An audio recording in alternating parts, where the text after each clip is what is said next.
We are coming to you from Kauffman Stadium in the heart of Mid-America, Kansas City, Missouri, where tonight Comcast Sportsnet presents White Sox baseball.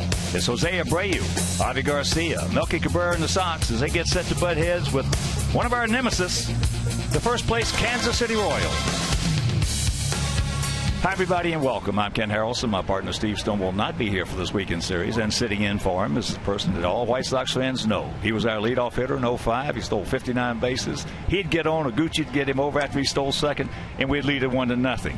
But you know the value very much, Scotty. Welcome to the broadcast, buddy. Thank you. Good to be here, Howard. And you know the value of that leadoff man. You did it very well. And on Wednesday in the 10th inning, Adam Eaton did it. He did it. Did his job perfectly. His job is to get on base, provide energy at the top of that lineup. He was able to get on with a base hit, steal second base here, and was able to advance to third on the error, which forced 2 walks and ended up scoring on an unintentional walk. So he did his job to perfection. And the pitching matchup tonight is an interesting one. These guys have gone at each other 3 times already this year. Danks is 2-1. Volquez against Danks. I think these guys have a bit of history. They've roomed together for, I think, 3 or 4 years in the minor leagues, so they do have some history together.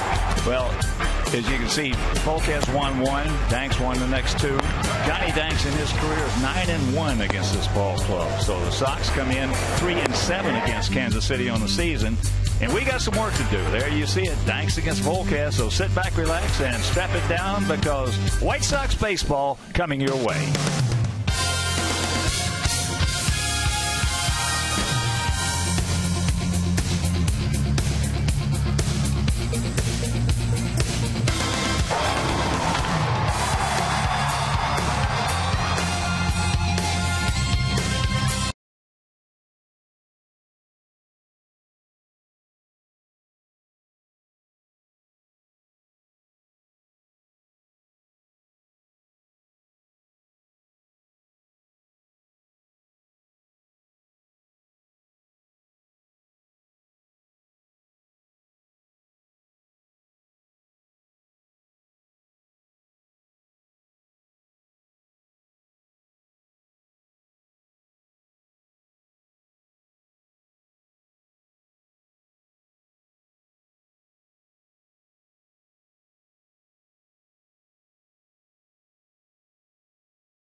on Comcast Sportsnet is brought to you in part by your Chicago area and Northwest Indiana Lexus dealer, who invites you to test drive a Lexus today.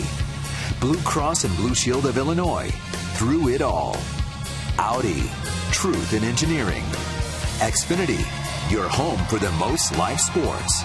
And by Toyota. The annual clearance event is going on now. Toyota, let's go places. Welcome back to beautiful Kauffman Stadium. Big crowd on hand. They're averaging over 33,000 per game as we get set for game one of this three-game series. And let's check out how Robin's going to line up our Sox. It'll be Eaton, Saladino, and Abreu the top three, with Cabrera, Garcia, LaRoche in the middle, Ramirez, Sanchez, and Flowers the bottom third. And defensively, this is a good defensive ball club. Make no mistake about it, especially with the addition of Zobrist, the all-purpose player. Zobrist, Kane, Rios from left to right. Around the horn, Moustakas, Escobar, Infante, Hosmer, and the battery of Perez. And the 32-year-old right-hander, Edinson Volquez. What's he going to feature, Scotty? Hard fastball. He's coming at you. Hard fastball. He doesn't walk a lot of hitters. Volquez 10-6 with a 3.20 as this. Check out the umpires. On plate, Chris Siegel. Lance Diaz at first. Crew chief is Alfonso Marquez and Dan Bellino at third. And there's our skipper coming off that 2-4 homestand after winning 7 out of 8 on the road. But as Scotty told you, this is fourth time these guys have gone at each other. Danks winning 2 of the 3. And Volquez coming in 11 games over 500 at 76-65. Before we show you our picks to click, you at home select yours, as Adam Eaton will lead it off. Adam comes in at 269, 9 homers, 25 knocked in. And the first pitch of the ball game. Was there anything that you ever had? I know when you were leading off for us, you did such a good job. In all your preparation, was there one thought or one key that you wanted to do leading off a ball game in the first at bat? Well, I'm trying to reach base, so trying to provide energy and trying to crank the psyche up of our offense. I knew that when I reached base, that's when I was most valuable to my club, was on first base. So my job was to get on base. Well, when you said something interesting too, that when you stole 70 bases with the Brewers, that was in 2004. There was a time that you got on first base or so second base after you stole and said, "This is what I'm here to do." I remember that point in 2005. It was right around that, after that first month of the season. I'm standing on first base. The manager calls time, walks out to the mound, and this light bulb went off. I started realizing the impact I had on a baseball game. If I can sway that pitcher's attention at all, I've done my job out there. Tell you what, speed will do it quicker than having to face 2 or 3 in a row home run hitters. If you have a guy out there that can steal a base and is confident in doing it, he can make a tremendous impact on an offense. Another thing Adam has done very well for us this year is give us extended at bats. That ball hit hard into left field, but Zobrist is there. 34-year-old veteran makes a catch, and that's out number 1. So with 1 out, let's check out our picks to click. Mangio, our director and crew, went with Alexi. Scotty and Steve, they're going to go with Cabrera. And J.J. Shearer and all the great folks at Dickers and I, we're going to go with LaRoche.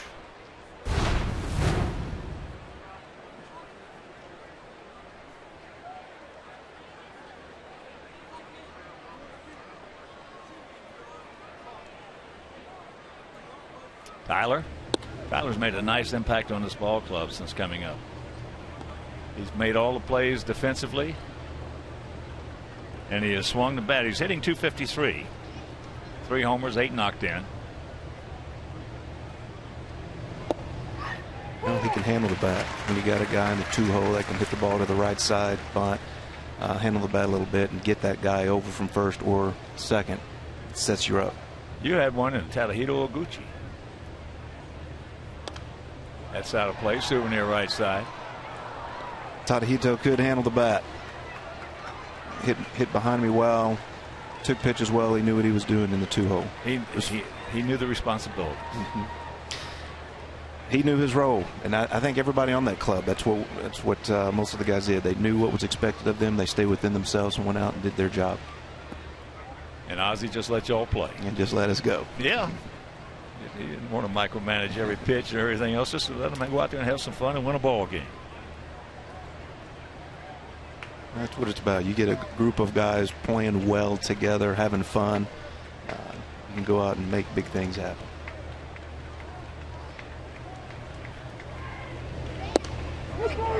Got him.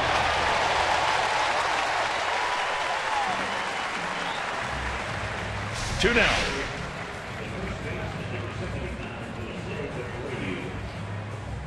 Well located fastball down the zone on the outer half. Here's Abreu. Jose at 295. 19 homers, 64 knocked in, and hopefully he is just getting ready to really crank it up. He's been swinging the bat well. Here's a curveball strike. He's hitting 15 of the last 16 ball games.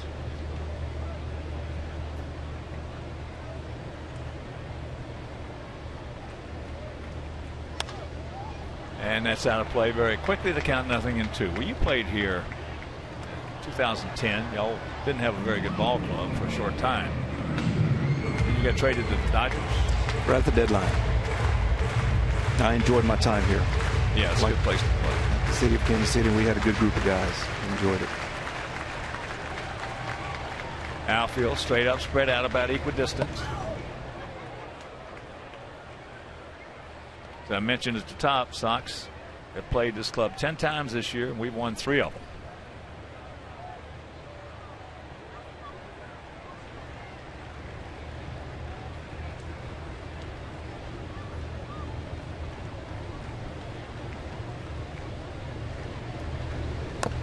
Just got a piece of it. I don't think any of these players were there in 2010 that they have right now.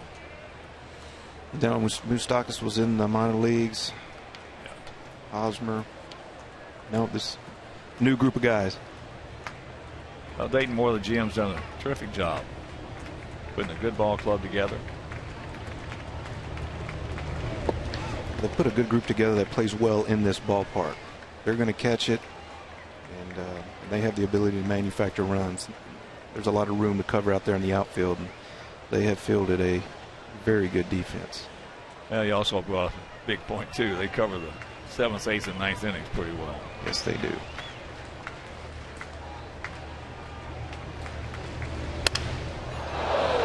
Broken bat. So that is a 1-2-3 inning for Volquez, and after half inning of play, our guys nothing, and their guys coming to bat.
first place Kansas City Royals. There you see Escobar, Zobrist, and Kane up front.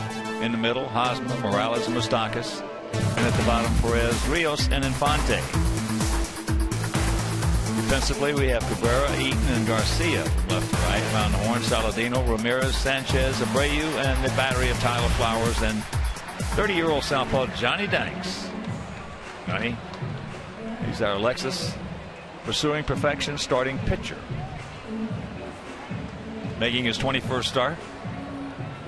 You mentioned 2-1 this year against KC, 9-1 with a fine 2.60 lifetime.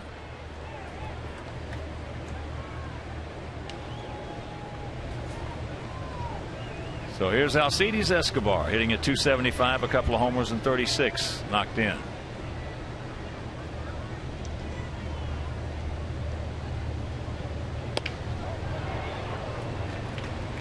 First ball, honey, and that's foul.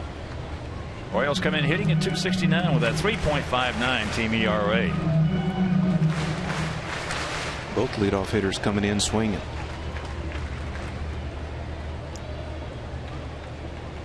This guy has faced Danks 23 times, has 3 hits. Change up. And here at beautiful Kauffman Stadium, 330 down the lines, 387 in the gaps, 410 straightaway center. Beautiful evening. There's a strike. Beautiful evening for baseball.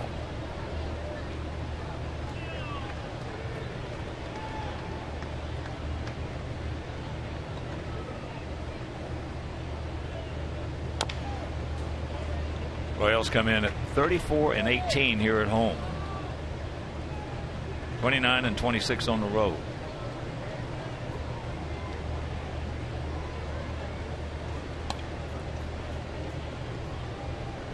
This lineup does not strike out, Hawk. They just keep coming at you. They put the ball in play and they put pressure on the defense. Boy, you got that right. They have struck out the fewest times by far in Major League Baseball. Coming in, they have struck out 619 times. That's the only team in baseball that is in 600s, and they're 619. There's a foul. Part of their arsenal, they will put the ball in play.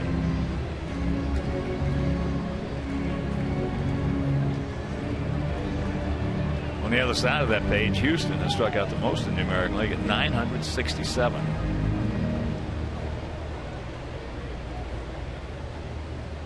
If you're not giving up outs, you have an advantage. That's one reason they get so many Kansas City specials.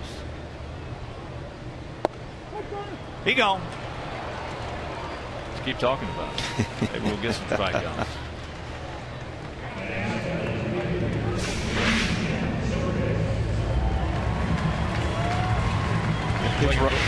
Pitch right out over. I don't know what he was looking for. He was looking for something. He wasn't a fastball. Something spinning to that change.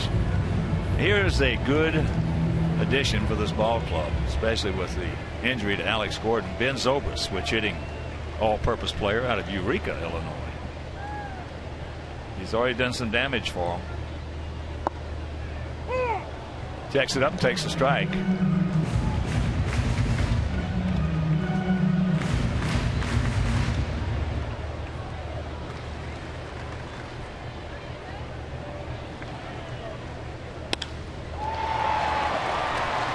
Hit into left center. We got a man there for out number 2. So he hit 3 home runs and driven in 7 with Kansas City. Just 28 at bats.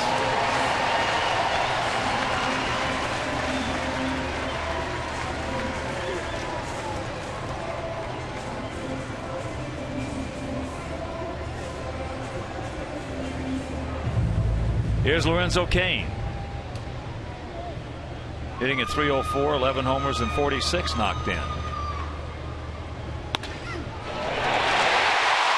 Fastball ripped right down into the corner. Now he's going to go ahead and go into third with a triple.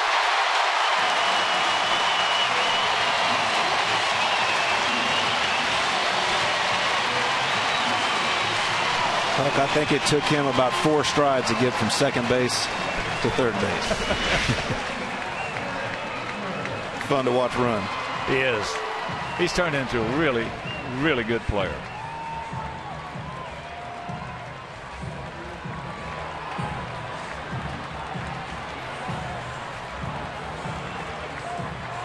Good throw by Melky. You don't see too many triples down the left field line. That'll bring up the cleanup hitter, Hosmer. Eric at 320, 11 homers and 58 knocked in.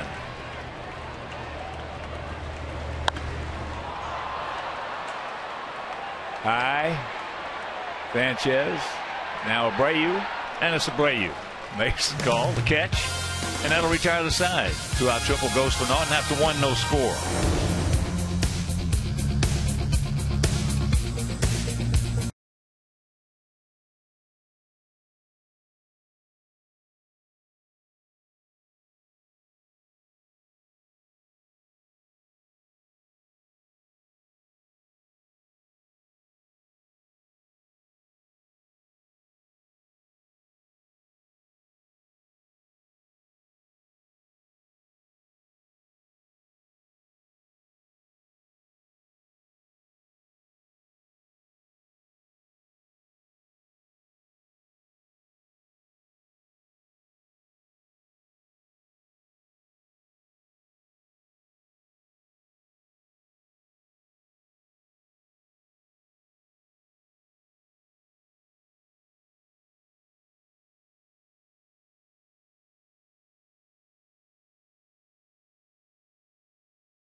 Game using the hashtag White Sox Talk, and make sure to follow us on Twitter at CSN White Sox.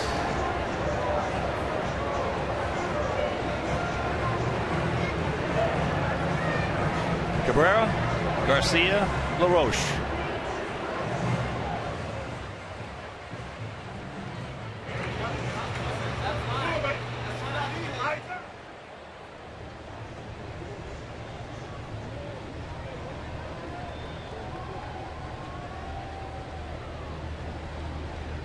Melky stands in, hitting at 283.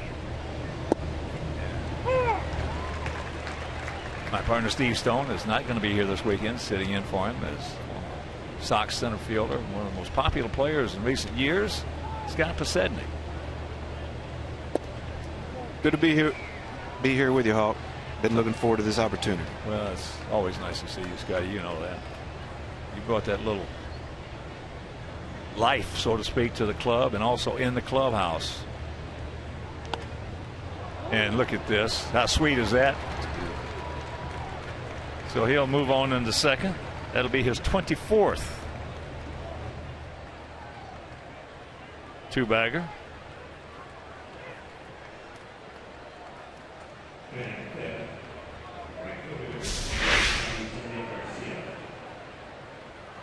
Gets it off-speed pitch. It hangs up there in the zone. Beautiful piece of hitting to the other way. Here's Avi. Avi at 267. He's got a job to do.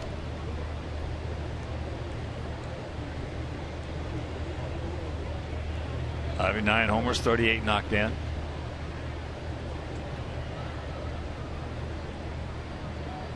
Avi off that plate, so that should help him in this situation. It's hard to go to right field if you're standing right on top of the plate, if you're a right-handed hitter. Looking for a pitch out over the plate. Something to the right side. Well, that's what you and I were talking about before the game. More or less creating your own. especially in certain circumstances, creating your own strike zone. Well, having an idea and having an approach and understanding what you're trying to accomplish up there is everything. You just hit the right word. Approach. The approach. Not every at bat is the same. Different situations. Right here, at the very least, you want to move Cabrera with third base. 1-1 pitch.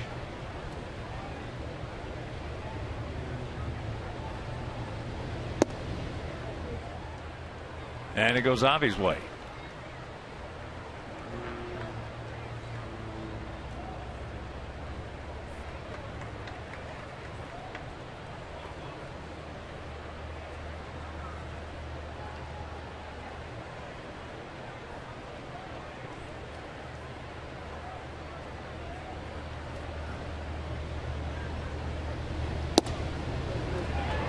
And it's 3-1. Pretty good pitch. Didn't get it. Volquez wanted it.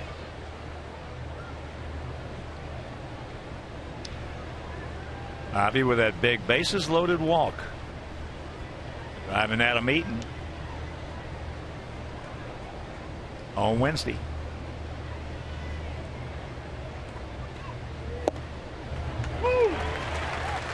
Takes a strike and a full count. So Avi, that 3-run homer in the first inning on Wednesday, and then walk. 4 big RBIs.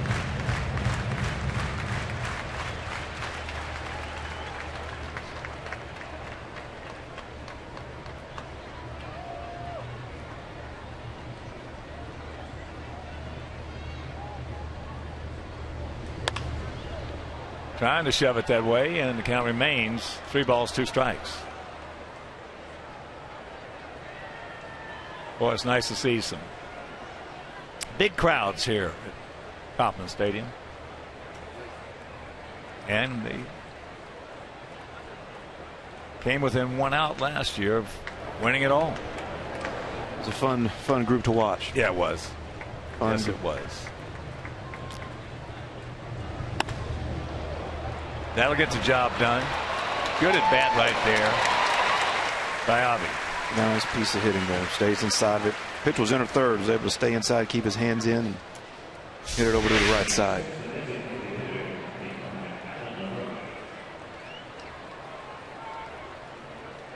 Nicely done. So here's Adam.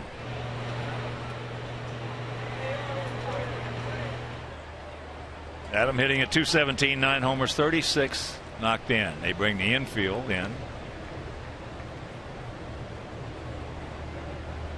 And Moustakas way off the line at third.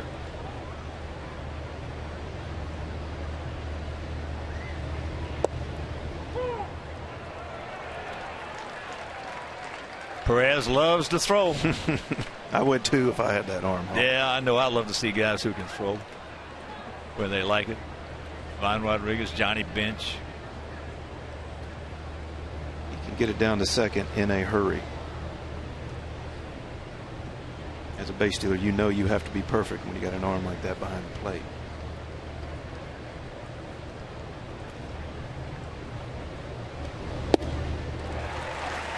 Goes through it in the count 0-2.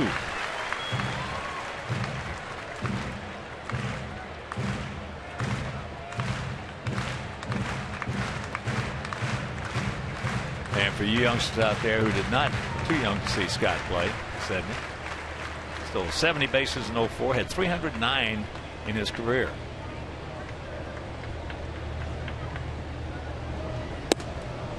That's too high.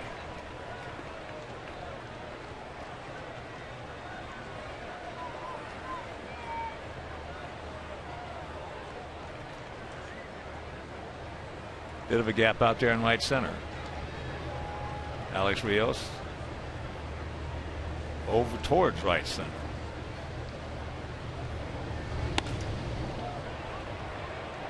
That's short into left. Rockies not going anywhere. So we have now 2 out.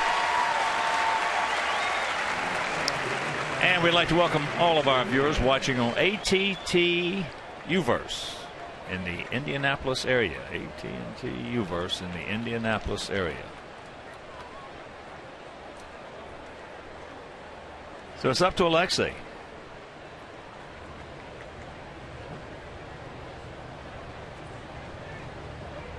There's a situation right there that we have not, I know you follow the Sox, that we have not been very good at this year.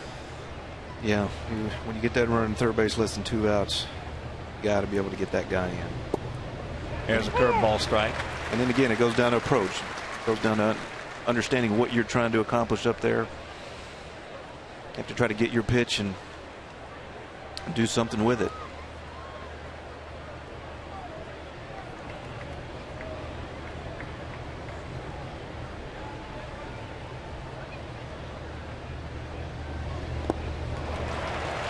Looking for something else. And the count 0-2. Alexei 1 for 6 lifetime off Volquez.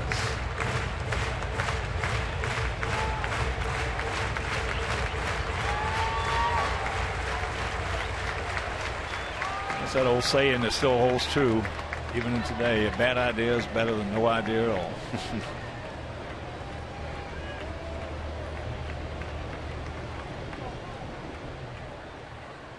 Well, and then having the confidence in the guy hitting behind you. If you don't get a pitch that you're able to do something with, having the confidence that guy behind you is going to get the job done. Well, just that thought makes it less pressure, so to speak, on you.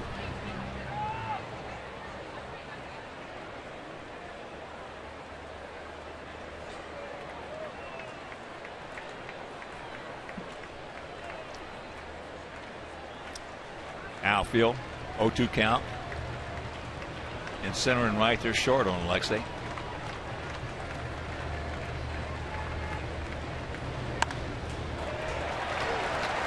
So we get a leadoff double. Ivy gets him over to third, and we cannot get him in, and it's still no score.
Later in the ball game, brought to you by Miller Lite.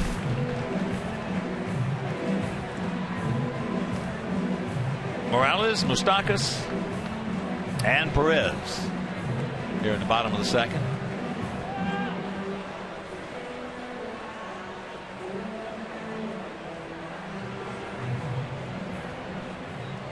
Another terrific pickup for Kansas City. Kendrys Morales, switch hitter, hitting at .290. 12 homers, but he's knocked in 76. I think around 40 of those have been with 2 outs, Hawk. Oh, boy, he's a good hitter. He's one of those guys who gets you in the 7th, 8th, and 9th, too.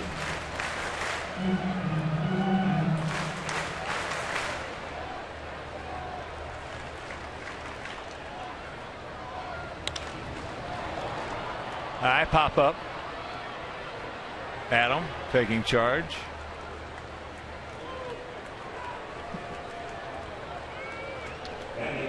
And you can cover all the bases for just $79 by purchasing an Abreu 4-pack. Each pack includes 4 upper box game tickets, 4 hot dog value meals, and a parking pass. So Abreu 4-packs are available now for all remaining Monday through Thursday games. Visit whitesox.com/Abreu.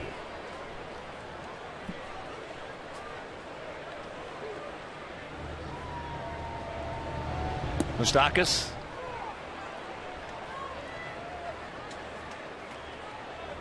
Hitting at .279, 10 homers, 39 driven in. Got off to a real good start. Slowed up a bit RBI wise as Adam. 2 down.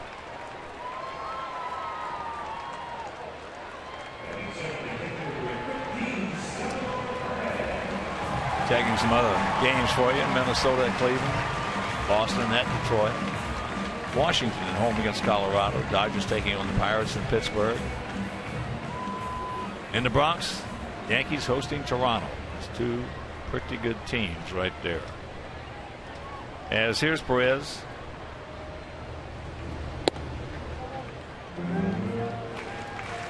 Salvador has faced Danks 22 times, has 4 hits, 2 of which stayed in the park.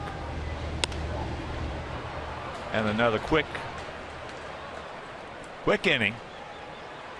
That's a 1-2-3, and we're into the 3rd.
It's a 6:10 and stay for a post-game fireworks show presented by Magellan Corporation. Magellan Corporation doing something for you. Purchase tickets today by visiting whitesox.com or calling 866-SOX-GAME. Along with Scott Posednik sitting in for Steve Stone. This is the Hawk. As we get set to go to the top of the 3rd, no score. 0-1-0 for us, 0-1-0 for them. It'll be Sanchez, Flowers, then back to the top of the order with Adam Eaton. Carlos has hit safely in 7 of 8 career games versus the Royals. So see if we can get a leadoff guy on here in the 3rd. This little guy is a good player and getting better and better and better. Just 23 years old. He and Alexei have made some double plays. Pods, just awesome. Way out in front on that one.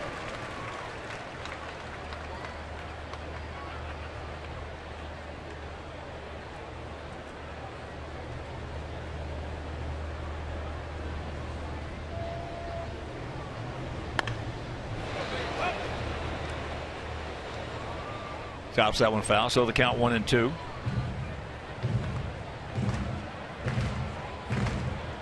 At Cleveland, Minnesota leading the Tribe 7-4. That game in the bottom of the fourth. Bottom of the fourth in Detroit. Red Sox leading the Tigers 5-2.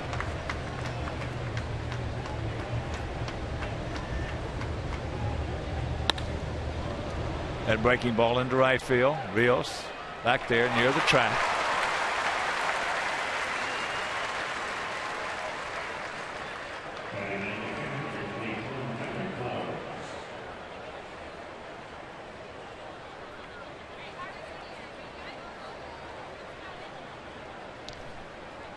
So here's Flowers. Kyler at 217, 7 homers, 28 driven in.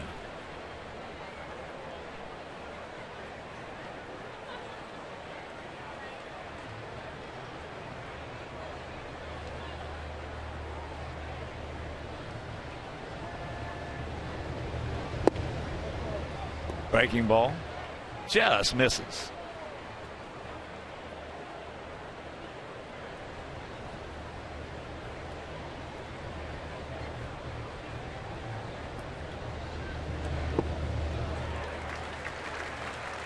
Good sinkage on that fastball. Yeah, that fastball had some sink to it.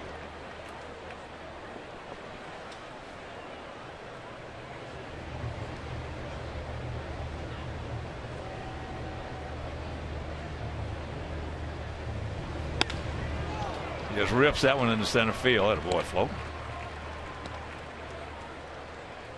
He's now 2 for 6 lifetime off Volquez.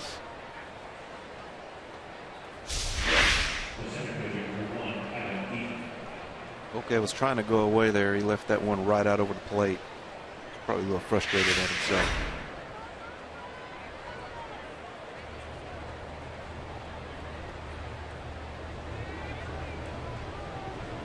A big game in the Bronx. Toronto and Yankees tied at 1. That's in the bottom of the 5th. Guess who's home? Donaldson for Toronto. That's his 30th.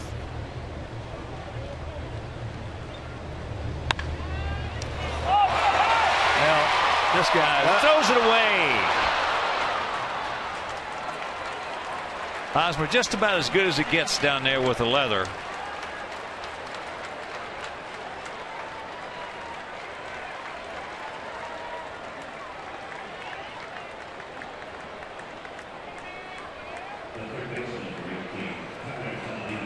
So that'll bring up Tyler.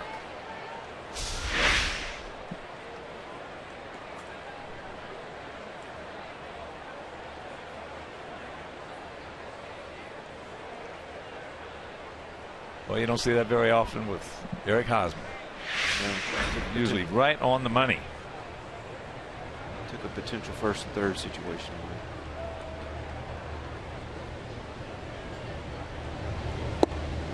away. Starts him off with a changeup. Tyler struck out. Called out on a fastball.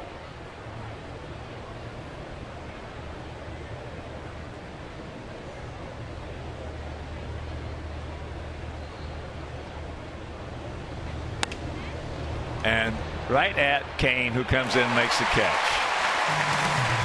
So we have a break there. Can't take advantage of it. And it's still scoreless.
see Ryan Mundy. So get to know the 7-year veteran as he gears up for his second season in Chicago. Watch Bears Life with Ryan Mundy, presented by Xfinity, Sunday after Cubs postgame live on Comcast Sportsnet.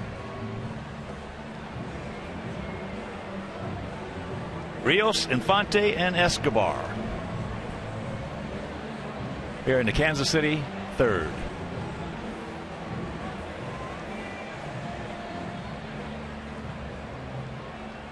Boy, huge crowd. As I mentioned, they're averaging 33,189.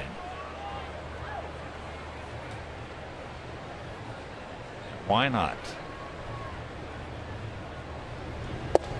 This Kansas City ball club is fun to watch. Boy, they can get you with that guy we were talking about earlier, Jared Dyson, and Terrence Gore. When he was up last year at the end of the season, he went 5 for 5, and so they could run you right out of the ballpark in the 7th, 8th, or 9th inning if it were a close game.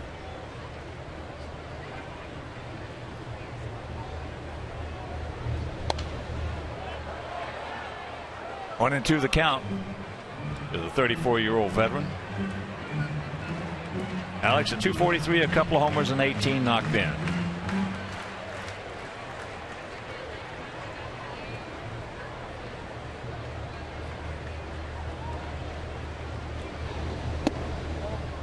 Lays off the high fastball. Last time out, Danks was hitting 93 on several pitches. Johnny said he hadn't done that. He said he looked around at the scoreboard one time, saw 93. He couldn't believe it.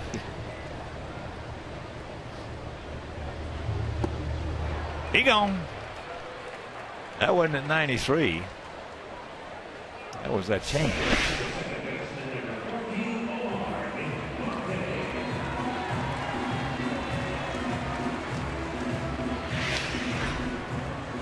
Here's Omar Infante hitting at 230. A homer. He's driven in 31.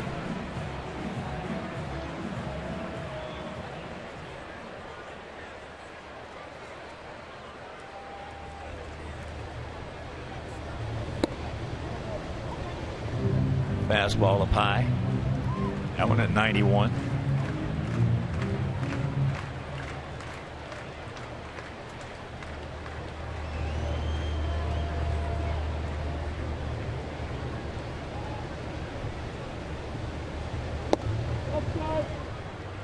Just off the outside corner. So it's Chris Siegel. Chris Siegel behind the plate. Laz Diaz at first. Alfonso Marquez at second. And Dan Bellino, the men in blue tonight.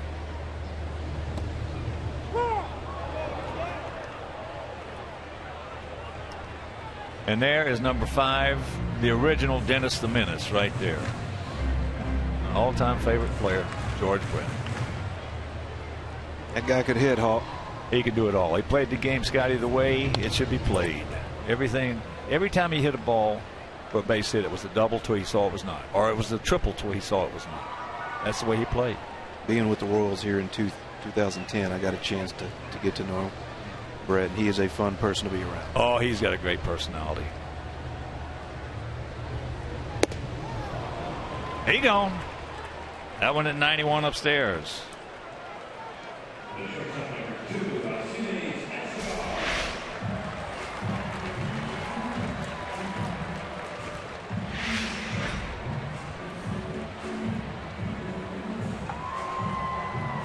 That'll bring up Escobar. He struck out, called out on a fastball right there. He's looking for something off speed.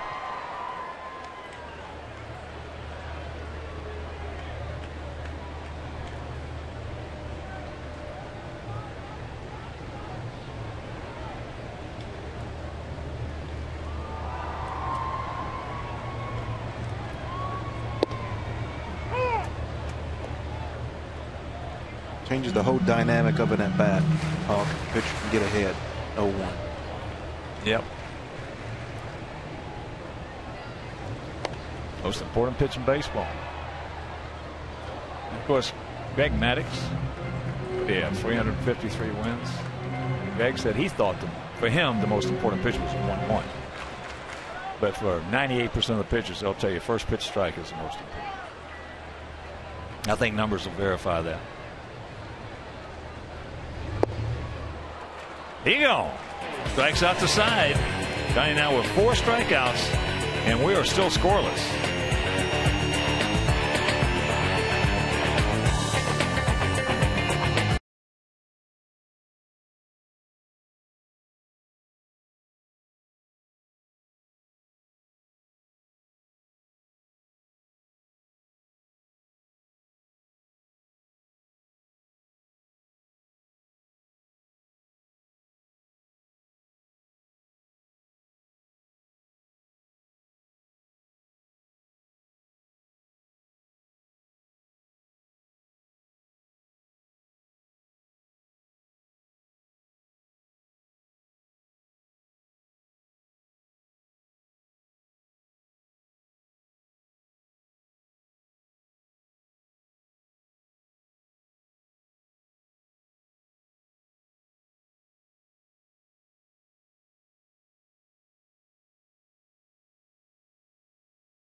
Hashtag Chicago Davis Strong Fan, and you might just see yourself in an upcoming broadcast brought to you by all the good folks at T-Mobile. Abreu, Cabrera, and Garcia. Jose grounded out to Moustakas. Curveball strike.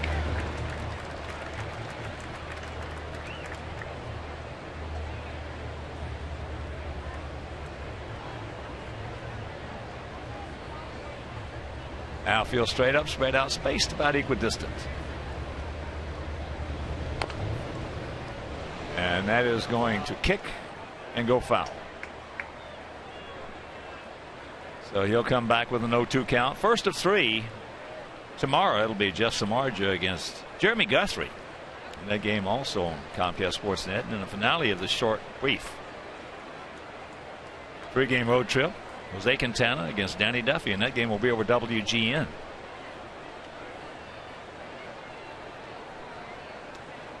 Then we go home. Monday, Tuesday, and Wednesday, the Angels. Off day on Thursday, the 13th. And then 14th, 15th, and 16th against Joe Maddon's Cubs.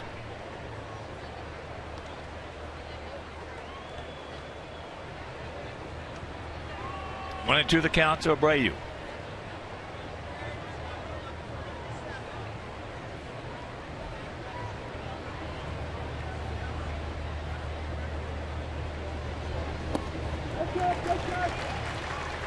Got him. Oh, he just got a piece of it. Started walking away like he was gone, but he's not.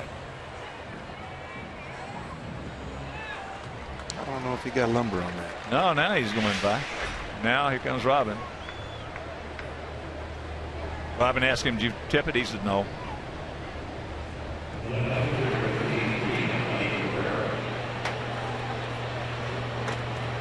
So here's Cabrera. Melky leading off the second inning, got a high breaking ball and hit it down into the left field corner for a double.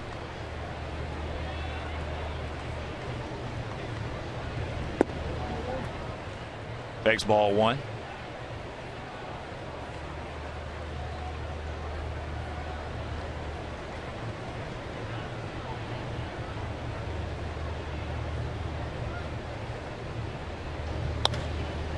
High pop up left side. Escobar now calling for it.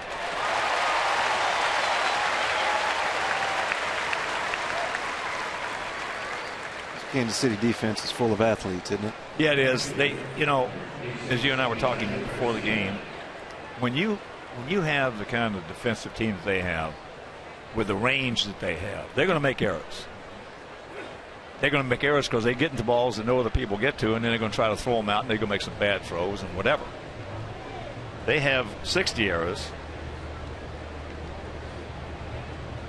We have 66. So there's not that much difference in it, but their range is just terrific.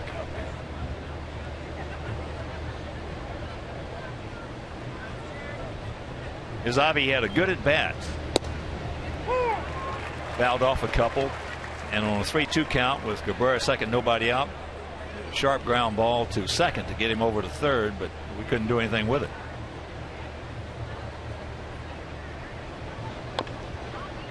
Tops that one foul.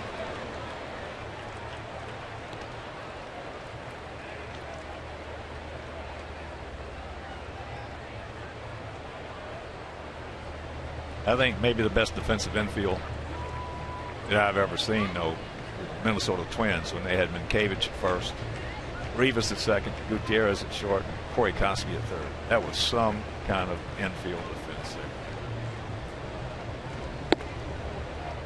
That's off the plate. Plus, they had that man in center field who was playing center, right center, and left center, Torrey Hunter.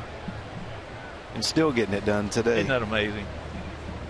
I get so many writers that ask me, Hawk, is Torrey Hunter a Hall of Famer? And I say, dadgum right he is. That man's 160-something games over 500 in his career.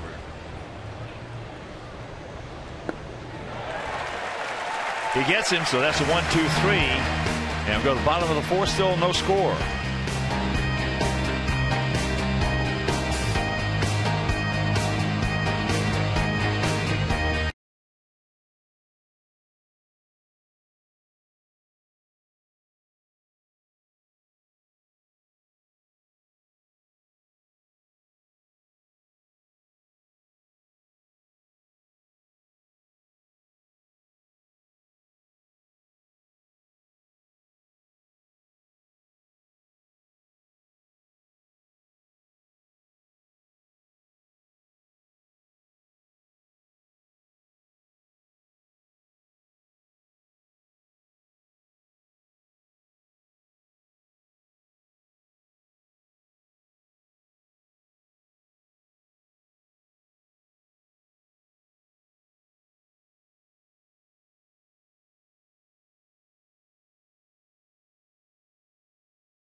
Orgullo Sox Night, presented by Pepsi.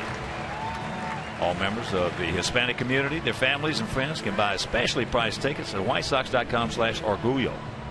Anyone who purchases through this link will receive a free Yo Soy White Sox rally towel. Zobrist, Kane, and Hosmer, with Morales the fourth hitter, so the heart of this order. No runs, 2 hits, no errors for us. No runs, 1 hit, no errors for them. As there's first pitch strike to Zobrist, who went out to Adam Eaton in center field. And sitting beside me for this series, Sox center fielder, quite a base stealer. The 05 World Championship team, Scott Posednik. My partner Steve Stone will not be here this weekend.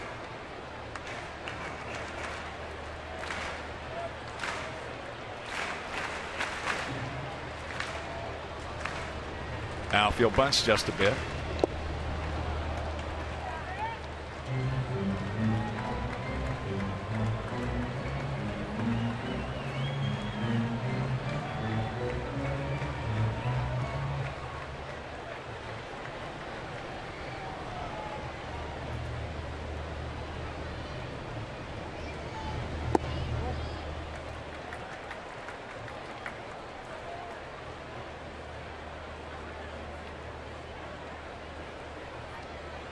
2 balls, 2 strikes.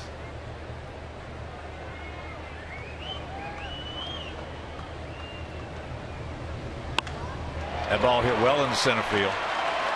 But Nice play. we got a man there. That's a Scotty Pollard's play. Hopefully he's okay. He hurt his shoulder earlier. And now Melky wants Robin to come out.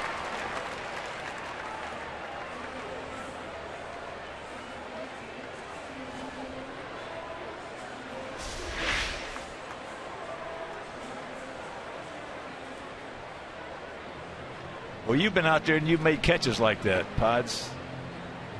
Especially on a bad shoulder, you can. Yeah, he came down on that left shoulder. He's holding it a little gingerly.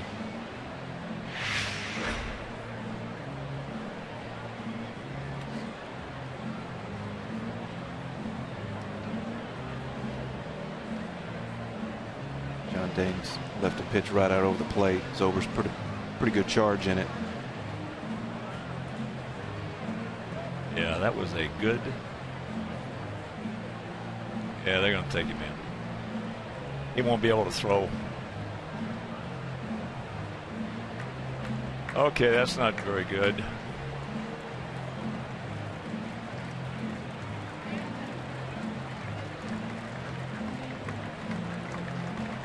So we'll see.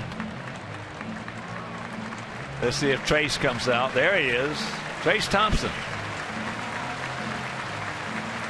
Called up short time ago. Been to the plate one time. So you'll see some action out there, and he's a good outfielder. Talking with Robin earlier, said he's a real good athlete. Covers some ground out there, can run well. You know what? He's a guy who's going to be a good big league player. He's 24 years old now, and when you first saw him like 4 years ago, you said, boy, this guy's going to get here in a hurry. So he hadn't come as quick as I thought he would be, but he's getting better and better each and every year, which is that's good. That's what you want to see is improvement. But this is an opportunity for him. It's time for him to get in there and show these guys what he's capable of.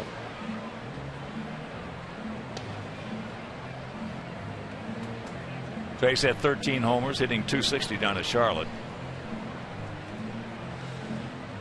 Window of opportunity is pretty small here, Hawk, so if he can get in and get an opportunity and take advantage of it, that's what you want to see. Tyler Saladino was done.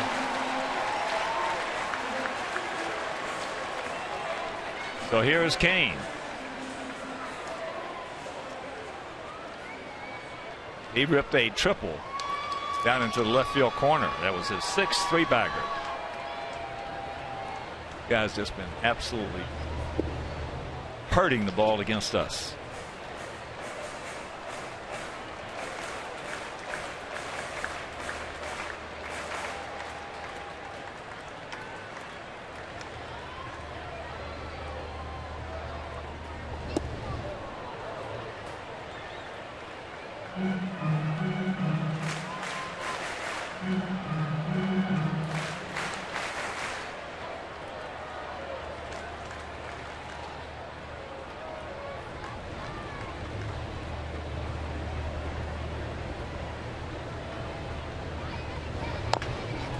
Yanks that one foul.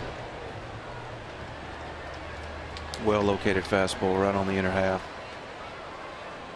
You can locate the fastball on both sides of the plate, Hawk. Get that hitter thinking inside. You have an advantage. Well, you get him thinking inside, you got a big time advantage. I can't remember the last time we've seen Lorenzo Cain make a bad swing against us. Every time he makes a swing, it's a good pass at it. And he might not square it up, but he is absolutely turning it loose.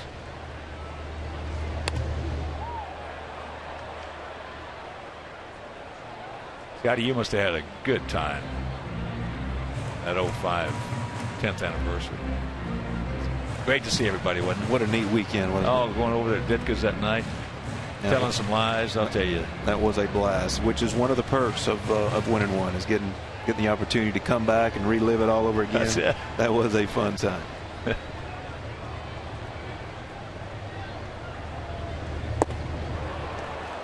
He gone. So the Royals, who don't strike out very much, that's the 5th strikeout for Danks. Well, that's when the home runs get longer and the fastballs get a little quicker.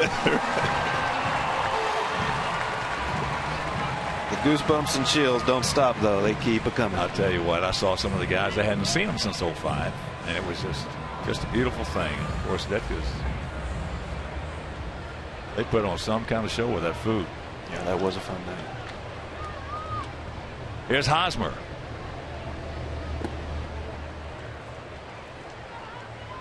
With 2 out, Kane at third base back in the first inning. He fouled out on a breaking ball to his counterpart, Abreu.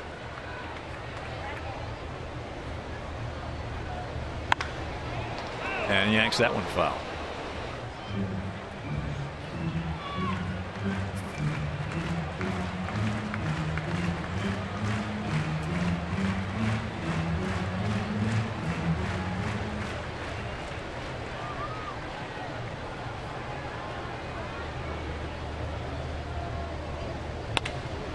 Right at Saladino. So the shift works. And that'll retire the side. We're into the 5th. Still no score.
Ramirez and Sanchez to face Volquez.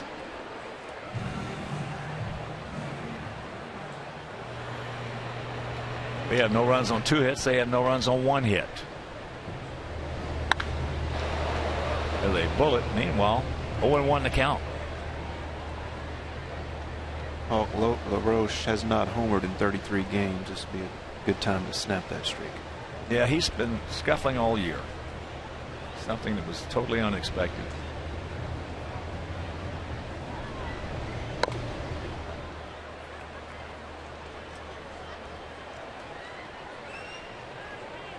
They've been,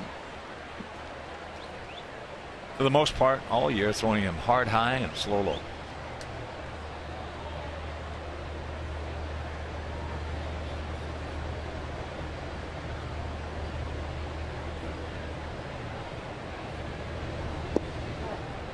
There's the slow low with a curveball.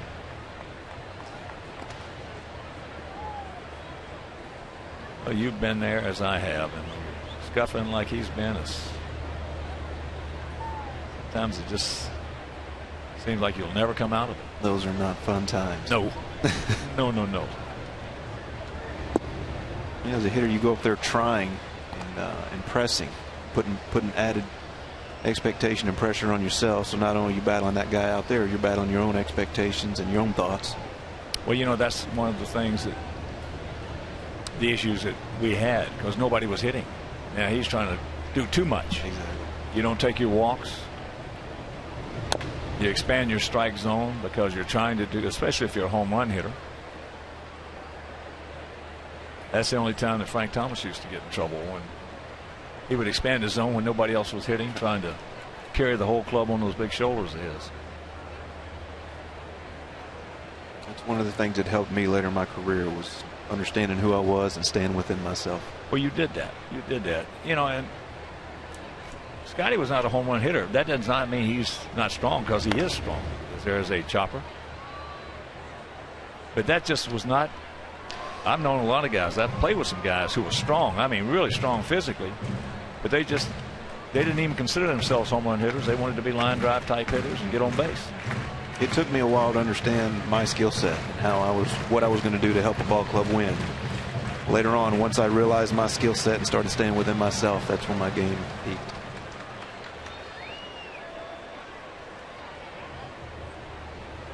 The 2-2 pitch.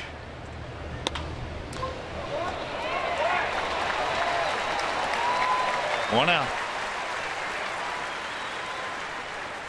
And you can dust off your blue suede shoes for Elvis Night on August 28th, presented by St. Xavier University. Come out to the ballpark for a tribute to the King of Rock and Roll, featuring performances by an Elvis tribute artist and a post-game fireworks show. So to purchase tickets, visit whitesox.com.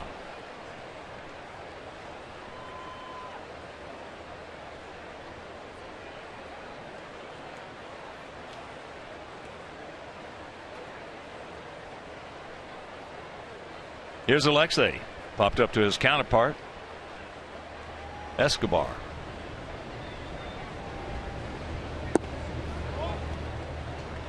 Curveball, down low.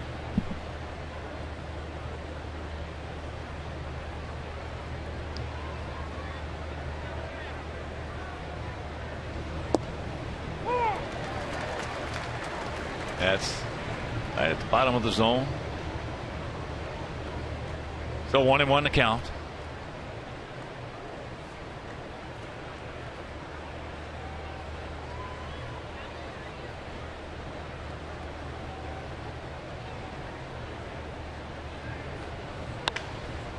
He just missed it. Just missed it. Yep. High in the left. 2 down. And one out. Happy birthday.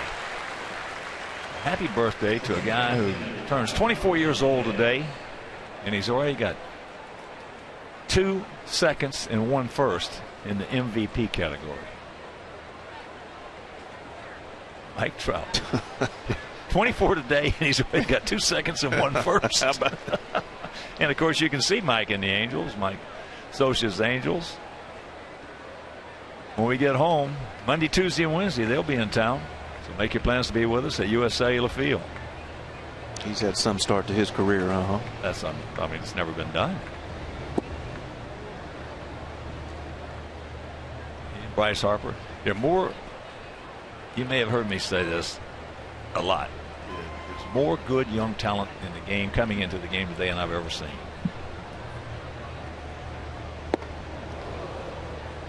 Pujols is swinging the bat just as well as Trout is over in that lineup. Dealing with those two is not fun.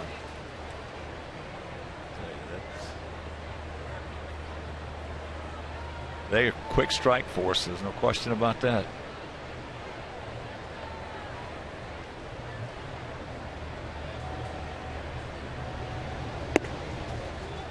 Three and 0 the count. Carlos lined out to right field.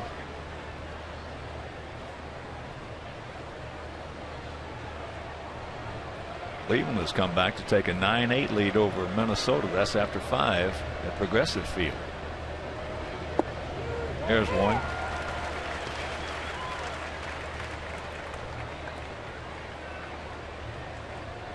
Minnesota was leading 6-0.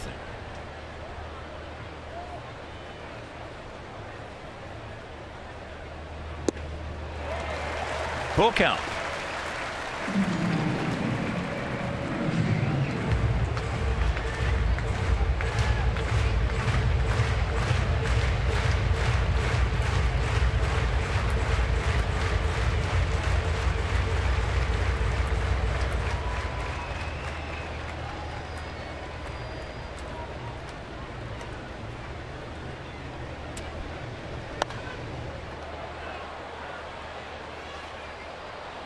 Upper tank.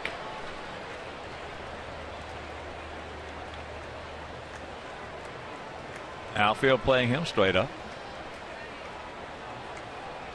Hosmer back on the grass at first.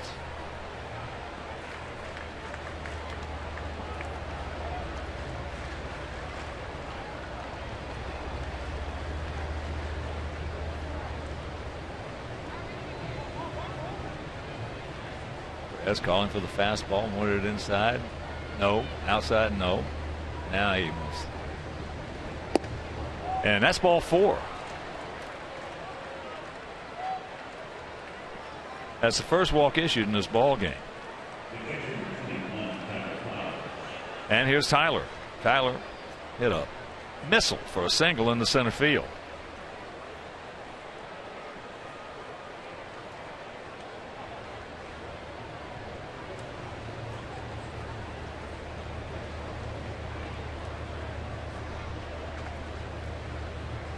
Hulk, you turning Sanchez loose?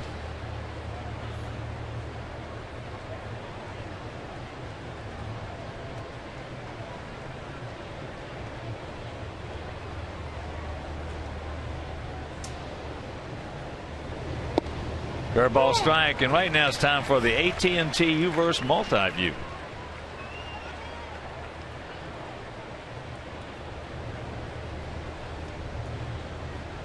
That was a high curveball. Pretty good pitch to hit. Couldn't pull the trigger.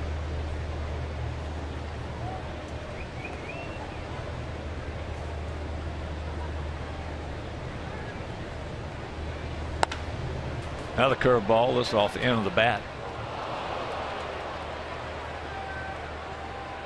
0-2 the count with 2 down here in the top of the 5th.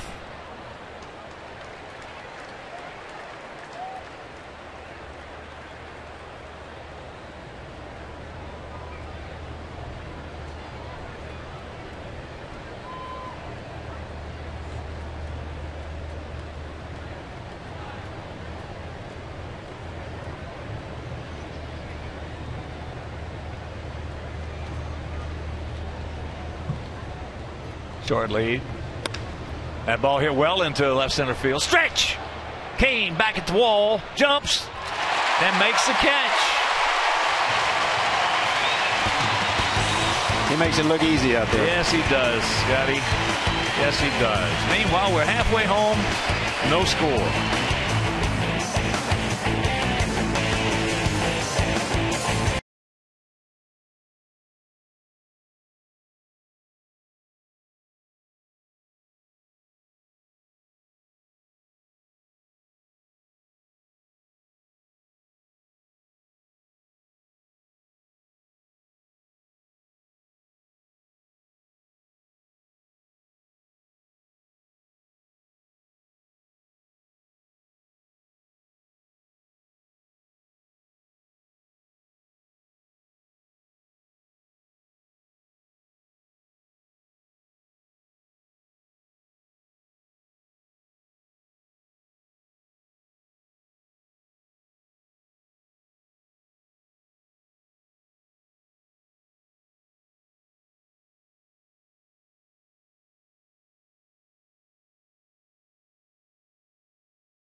Perez, Moustakas, and Perez to face Johnny Danks here in the bottom of the 5th inning.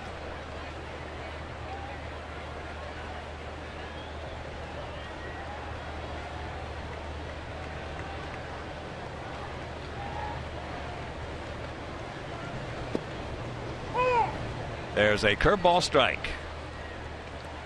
Morales went out to Adam Eaton, who, if you're just tuning in, had to leave the ball game after making a beautiful catch.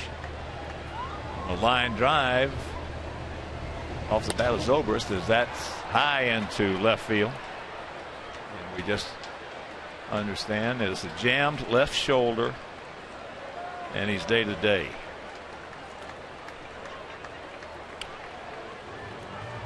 Hopefully that's all it is.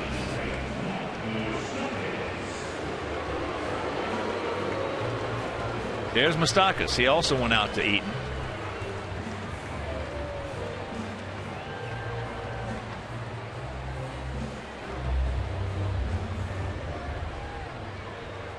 Now top of the 6th in Cleveland. Minnesota's come back to tie it at 9.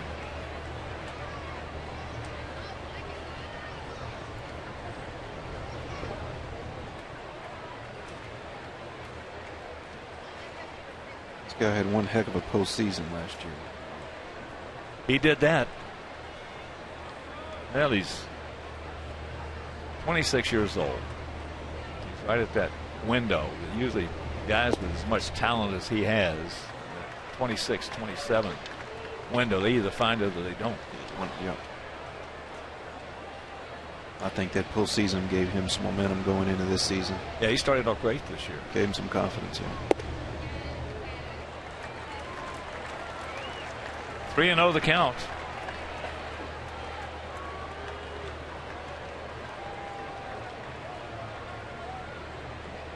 Hitting at the big league level is not easy. It is a learning process that takes time. There's one. Well, there's so many issues and elements that come into play on a youngster who has a lot of talent coming to the big leagues. Too many to list. So there's the first walk issued by Danks.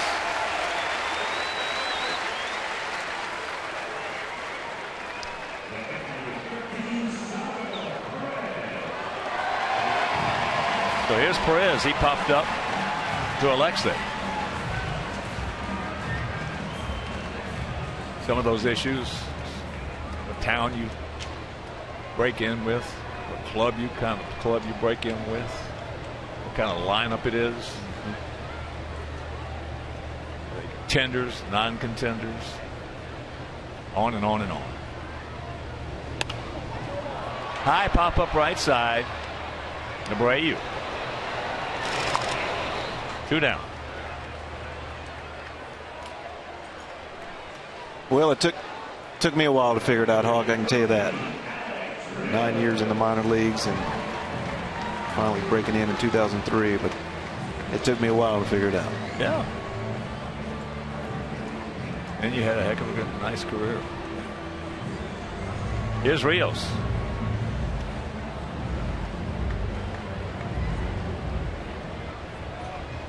Took me 4.5 years to figure it out.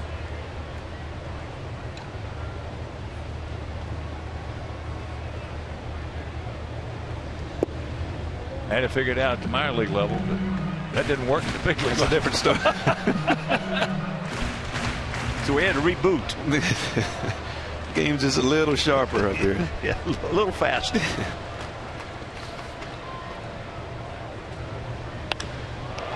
That ball hit hard, but foul. Thank you very much. Right size, wrong shape.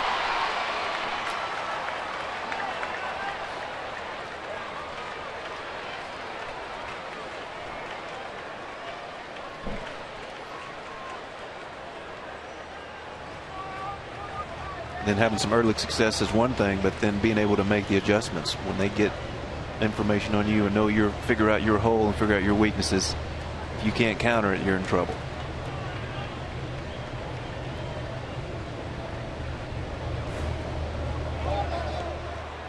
In the dirt.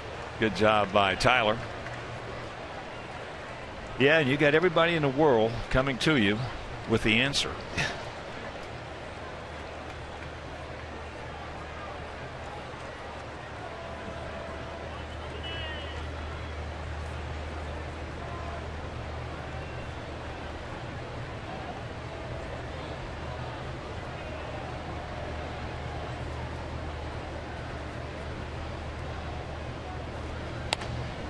And that's souvenir right side. I personally think Moustakas will figure it out. He's just got too much talent. He's too short and quick. He can cover the fastball. He's got a good set of hands. Yes, he does. And you can cover a fastball like that. And he can cover the high fastball as well. You got a chance. You stay away from mechanics.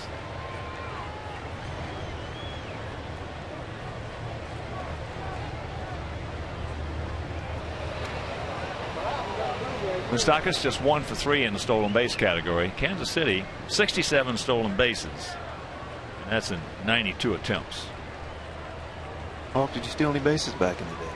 Yeah, I stole some. They didn't want power guys stealing bases. They didn't want you to run. That's down to the corner.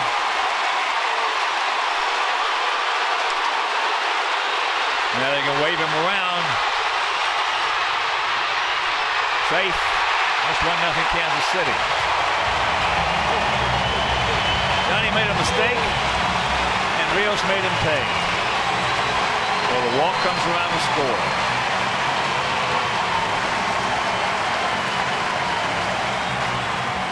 Melky did a real good job getting to that ball in left field.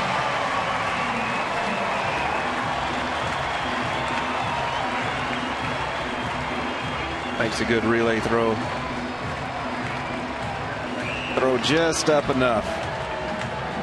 Allow Moustakas to slide under the tag. Yep. Good throw there, gets him.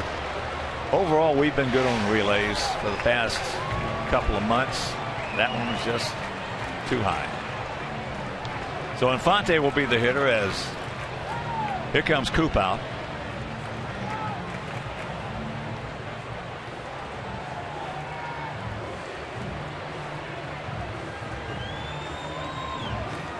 Yeah, but in my time zone, the managers would tell you don't run. First of all, I was a real bad slider. I got evidence to prove that. With a dislocated ankle and broken leg. Sliding.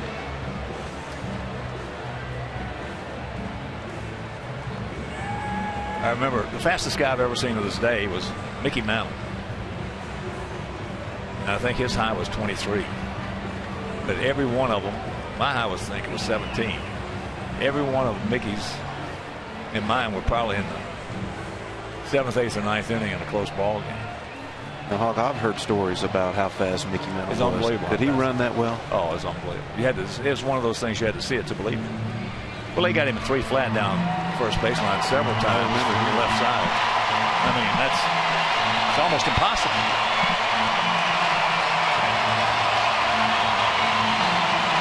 So 1 in, Rios at third, 2 out.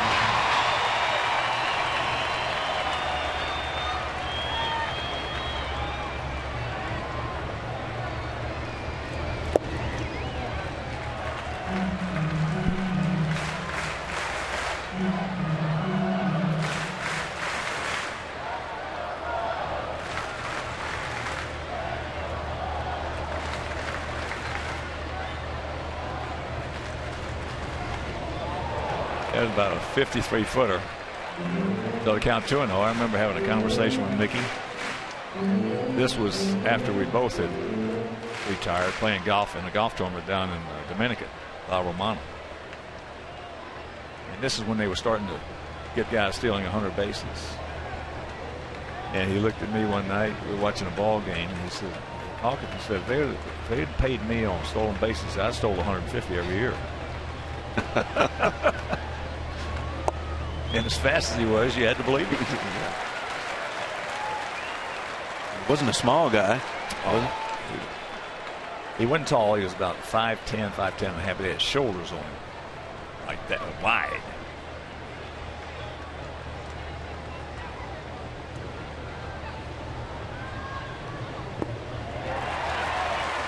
So that's the second walk of the inning and the game by Danks.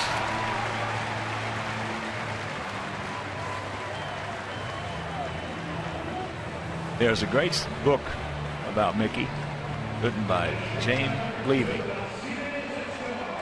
It's called The Last Boy, Mickey Mantle.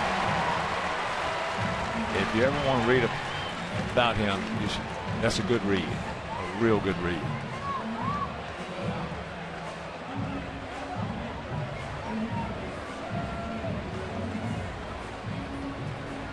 Read several books on Mickey, but this by far was the best. 1-2-0 for them, 0-2-0 for us. Here in the bottom of the fifth. We talk about leadoff walks all the time, Hawk, but they seem to find a way to score, don't they? It's 37% of the time they score. Seems like it's more than that, though.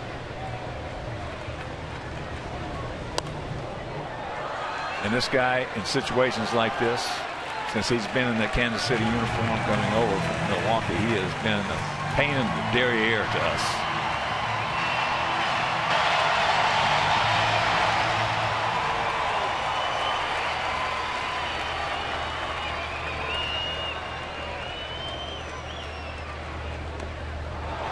Pass going foul, thank goodness. And the count 0-2.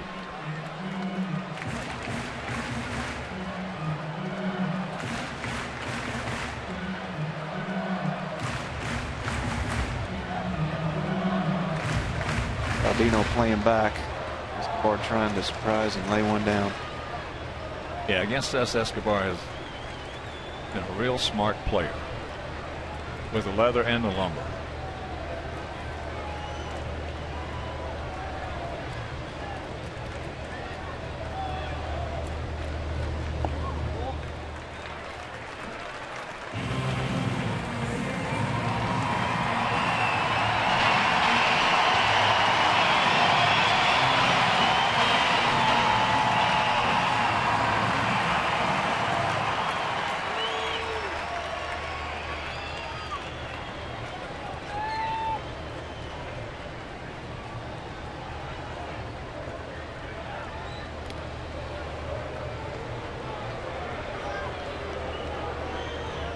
Outfield slightly to the right, gap out there in left center. Bobby short where he should be. Maybe even a couple of more steps on Escobar, who flares a lot with 2 strikes into right field.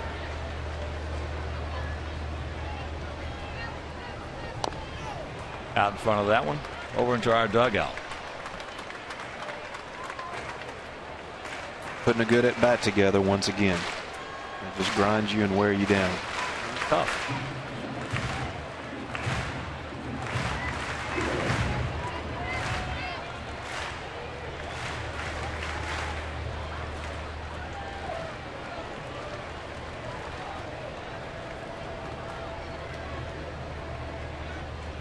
Long set by Johnny. He gone. But they come up with a run. The double by Rios knocks in Moustakas, who walked, and it is 1-0 Royals.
World of Chicago sports and beyond on the Cap and Hall Show, presented by Horwitz and Associates. Grab the latest on our Sox, Bears, training camp, college football, and much, much more. So don't miss the Cap and Hall Show. Weekdays at 9 on Comcast Sportsnet. 1-0 bad guys. And here is Trace Thompson.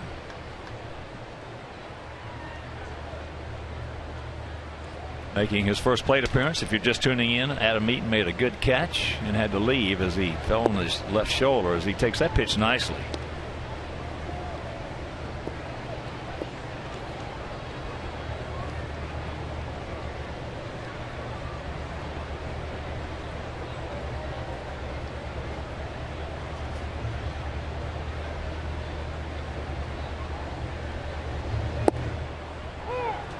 That's not a strike, and he called it. And here's the injury.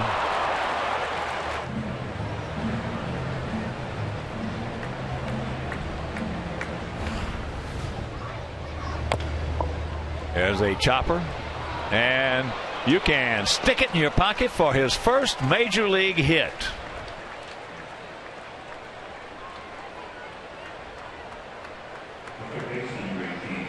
Somebody get the ball, please. Yeah, they got it. Okay.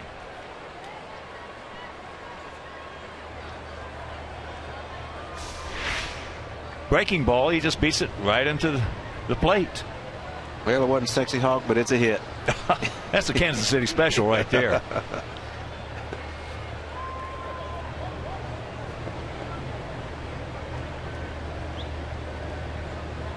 And here's Saladino. He has struck out and he is lined hard to Kane in center field. Trace, just a decent lead. Better watch out. Remind him, Perez loves to throw.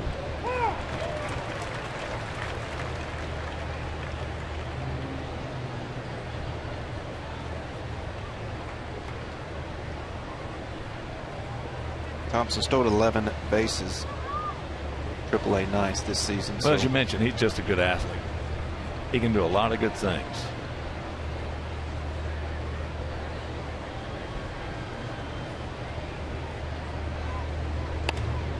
Hit him on the fist, ate him up. 1 out.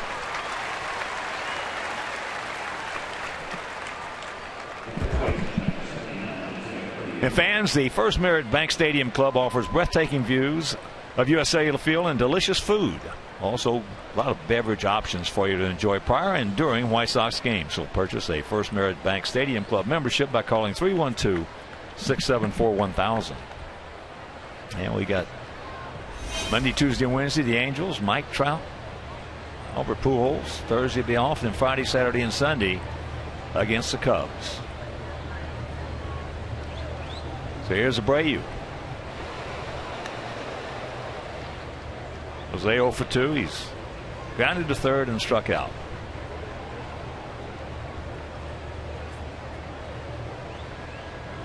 Something very unusual that the Royals have struck out twice as much as we have tonight. They have 6 strikeouts. We have 3.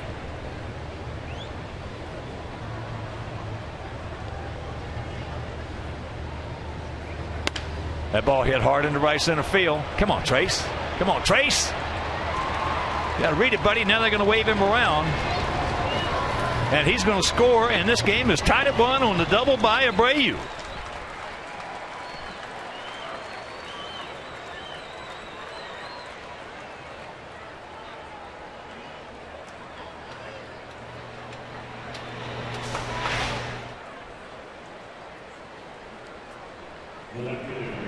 It was a nice piece of hitting. He was trying to go in. It was a pretty good pitch there on the inside part. He kept his hands in, was able to drive it into right center.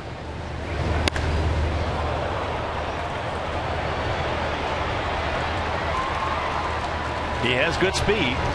Picked it up a little bit late, but still able to score easily. So the 20th two-bagger for Abreu. He now has 65 knocked in, and here's Melky. Don't stop now, boys. Breaking ball high.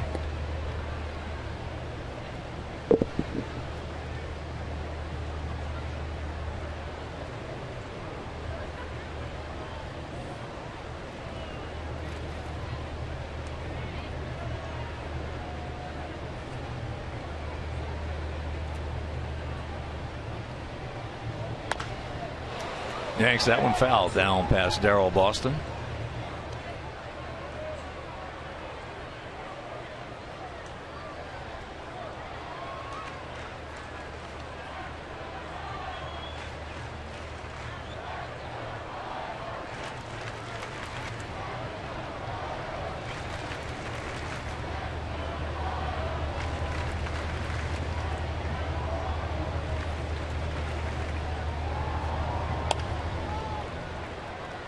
And that sinker fouled away. So the count 1-2. 1-4-0 for us. 1-2-0 for them. Milky was my pick to click tonight, Hawk, so I need him right here. Yes, you do.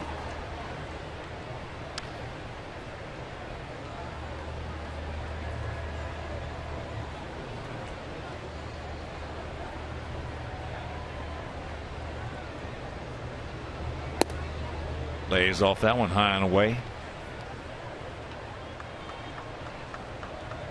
Trying to go in, couldn't get it in there.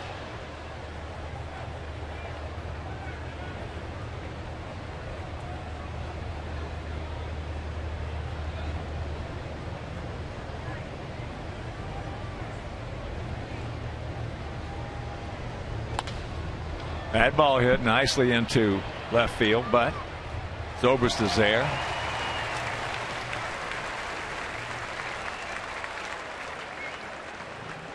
Two down. And here's Avi. Trace Thompson gets his first major league hit, scores his first major league run.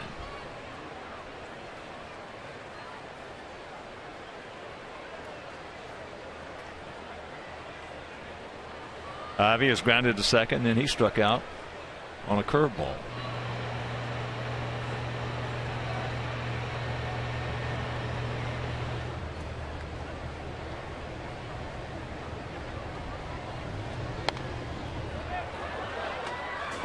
Curveball's up a little bit, and he was just underneath it. Oh, you remember your first major league hit? Yeah.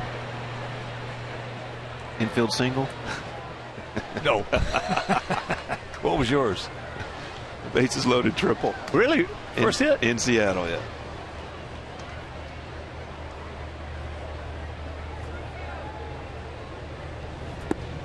Good check. He did not go. And the count 2-1. Pinch hit for Ed Sprague.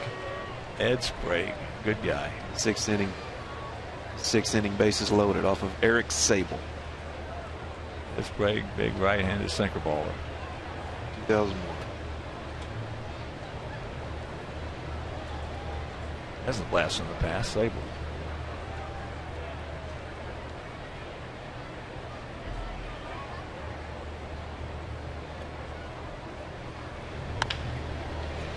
That's a fair ball. Quick release. Nice play. He can do it. He can do it. Moustakas can throw some leather. That's a beautiful play. But the double by Abreu knocks in Trace Thompson, and we are tied at 1.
75 cents off their next Merck's purchase at participating grocery stores.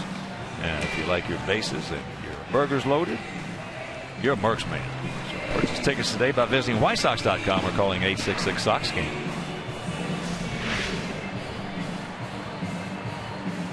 This will get it done right here, Scotty Pods.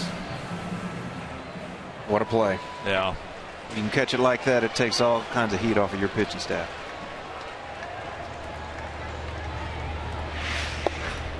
First pitch strike to Ben Zobrist, who's gone out to center field twice, once on that beautiful catch by Adam Eaton that he hurt his shoulder on.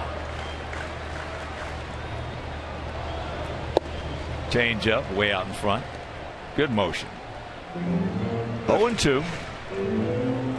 Left it up, got away with it.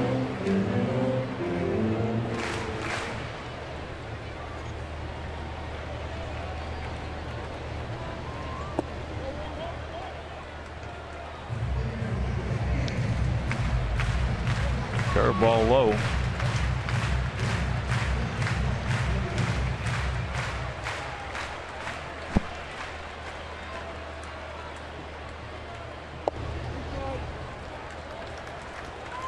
Tried to ace him on the inside corner.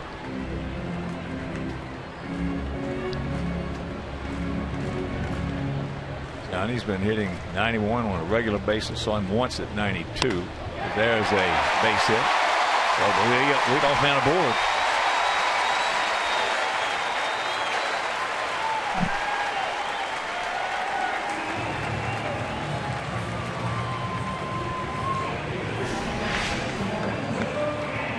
Power's setting in. Leaves a little, catches just a little too much plate. So here's Kane. He tripled and he struck out.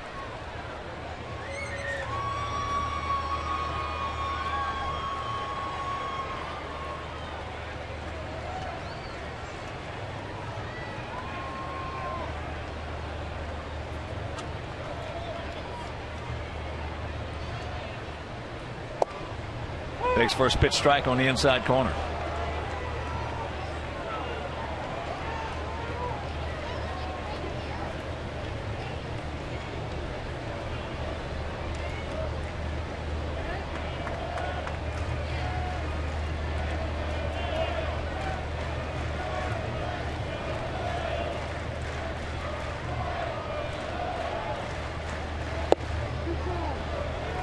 Close.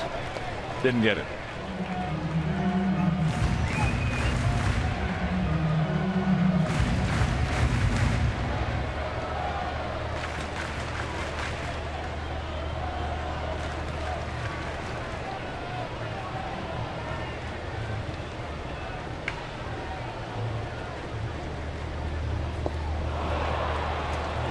Did not get that one. Had him off balance. So 1-2 the count. Kane this year.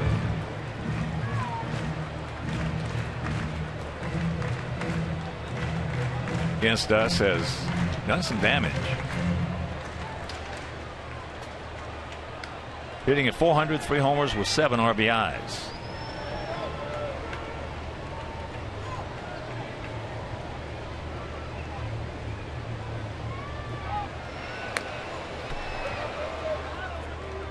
Lifetime, he's a .306 hitter against us. That's his highest against any team.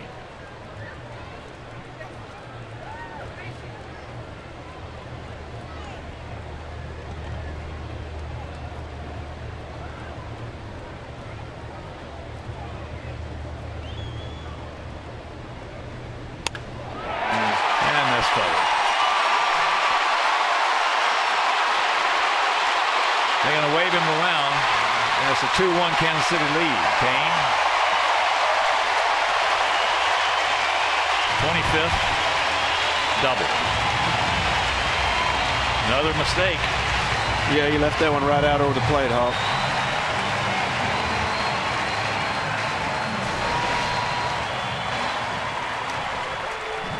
Trying to go down and in, left it up.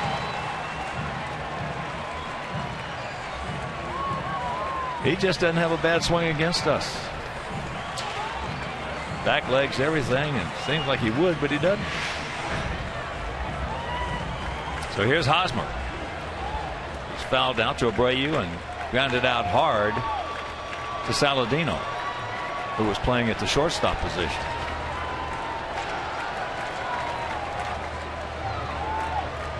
He's trying to hook this one.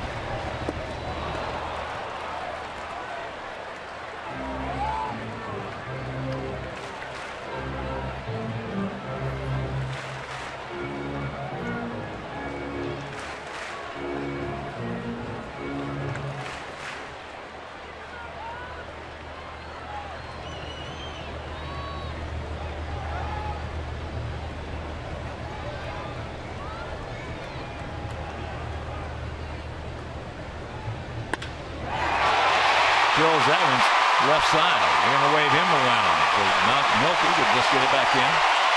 And it's 3-1.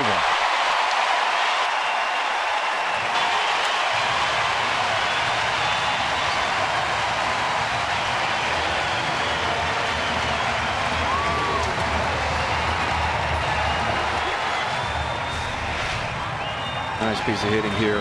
Hosmer lets that ball get deep. Drives it over to the left side.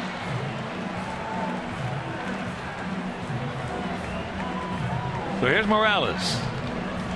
Yeah, Zobrist has been just a terrific pickup for these guys. Even doubly so with the absence of Alex Gordon. Just a solid player. Just gets the job done. Yeah. Just gets it done. Yep. Good from both sides of the plate. Matt Albers.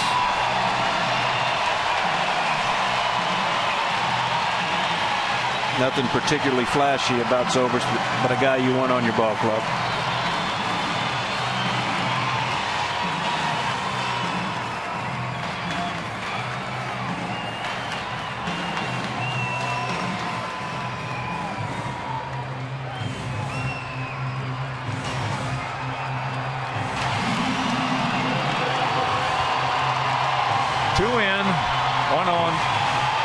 Nobody out. Morales has gone out to center, and then he just missed one, leading off last inning.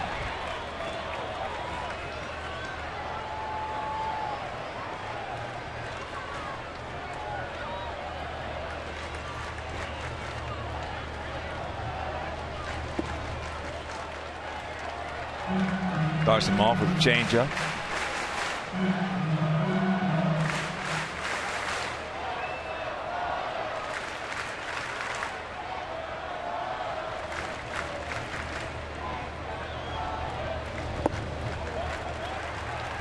And he falls behind him 2-0.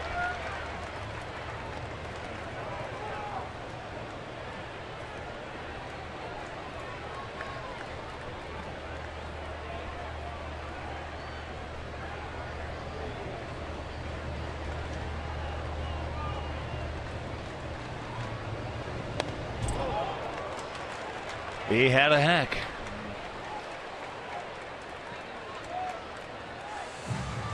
Outfield straight up, spread out. Bit of a gap out there in right center. Leadoff single, solid single by Zobrist. Solid double by Kane. Solid single by Hosmer.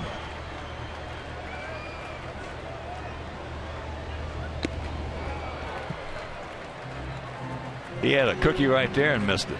Two of them he missed. He wants both of those back.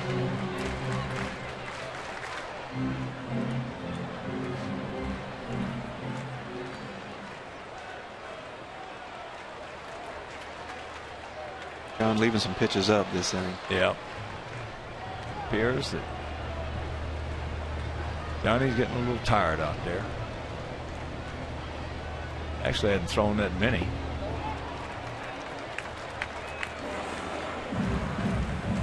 But it's been a hot afternoon.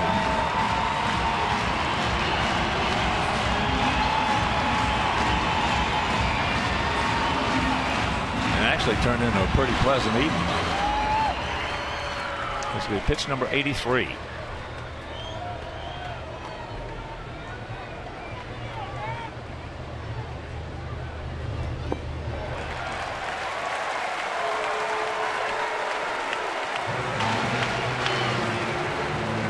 Third walk issued by Johnny, all coming in the last inning, and now one here.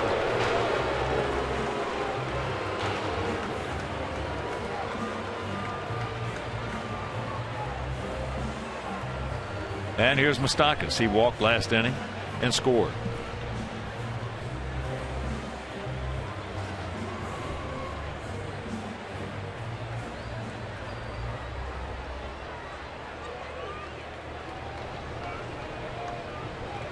White Sox have been one of Moustakas' best clubs to hit against this year, hitting at .314 coming in.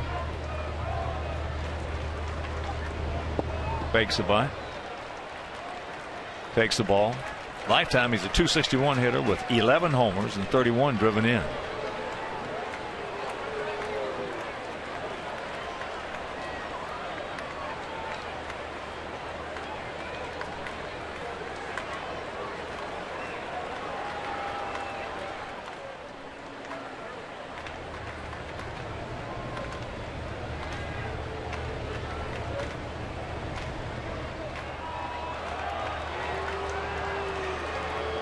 Kind of trying to give a little preview to the corners, see what Moustakas is going to do.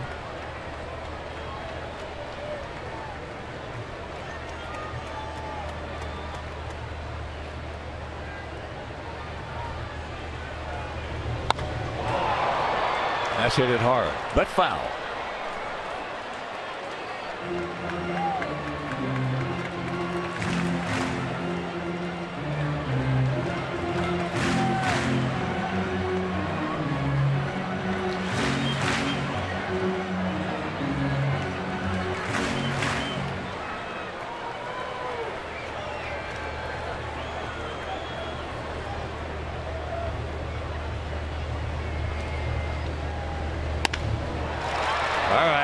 Take your time. You got plenty of it. Rack them up. 2 down.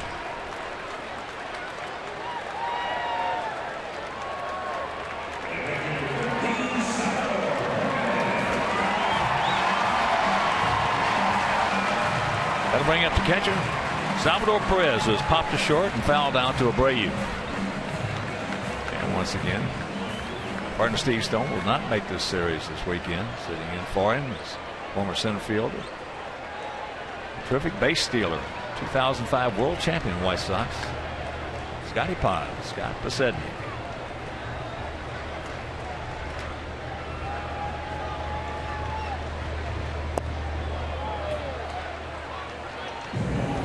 Things got away with when he left that pitch up to Moustakas again last at bat. Yeah, he's thrown a lot of mistakes the last 2 innings.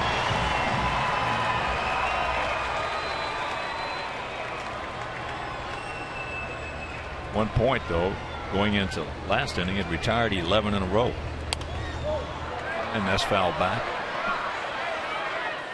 So the count 1-1 to the 25-year-old Salvador Perez. Perez with 16 homers and 46 knocked in on the season.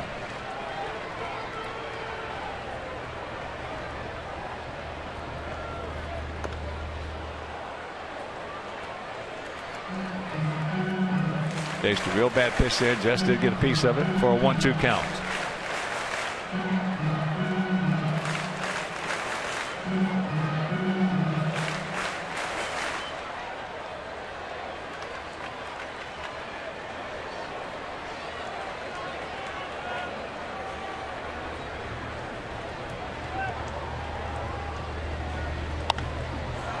High pop up. Tyler making the call. He's got the ball, and that'll retire the side, but not before the leadoff single by Zobrist, the double by Kane, the single by Hosmer. We'll go to the 7th. They lead at 3-1.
2 of the series against right-hander Jeremy Guthrie and these Kansas City Royals. Now coverage begins at 5:30 with White Sox pregame live, presented by Orland Park Toyota right here on CSN.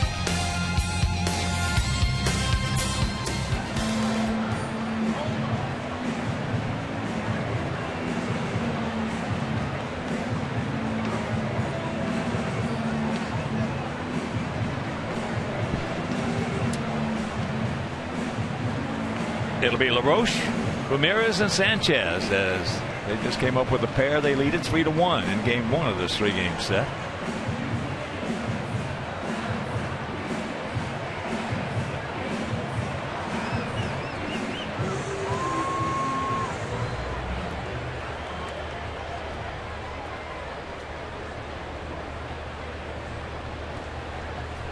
Adam has popped up to left and grounded out to first.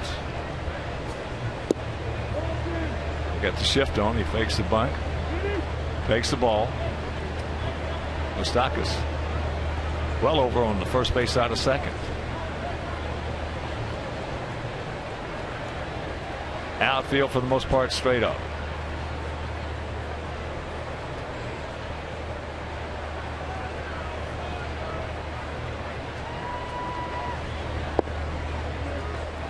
That's low, 2-0.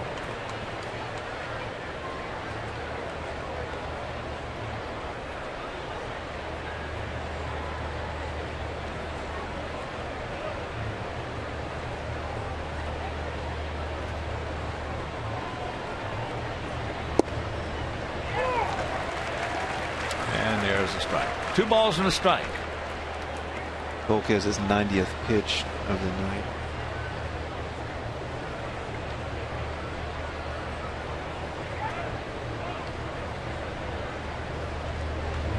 Butcha.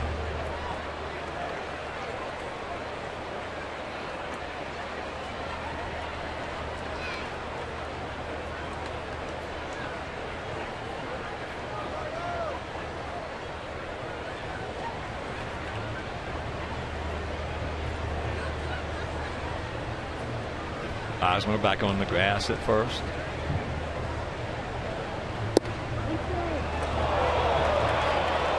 There, that pitch did have a part of the plate. Meanwhile, that is the leadoff walk. Second walk issued by Volquez.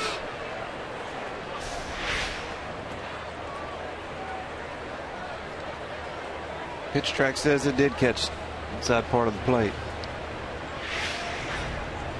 There's Alexei. He's popped to short, and he's gone out to left. He just missed that one going out to left.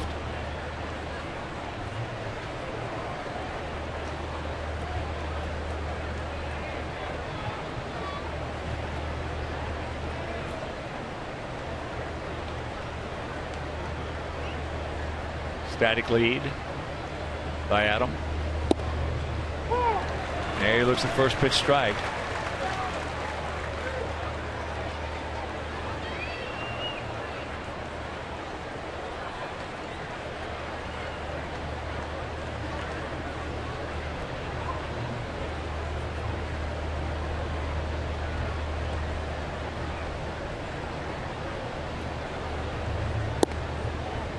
Breaking ball, and that's low. 1-1 to count.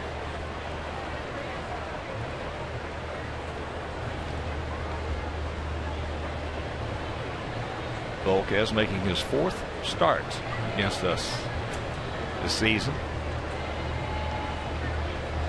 First 3, he was 1-2.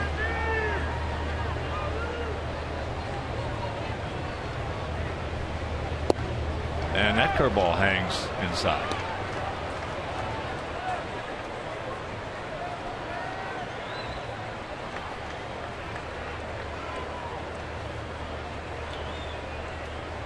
Something out over the plate. Drive it to that right side. Advantage of that hole over on the right side.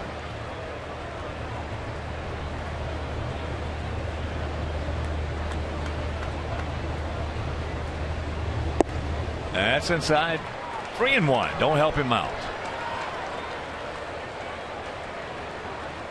Plate jumping around on Johnny Danks the last 2 innings. Right now jumping around on Volquez.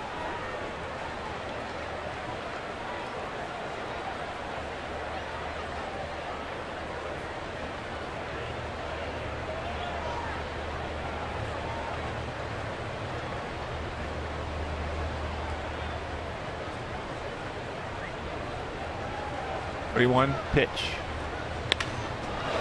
Caught. 1 out.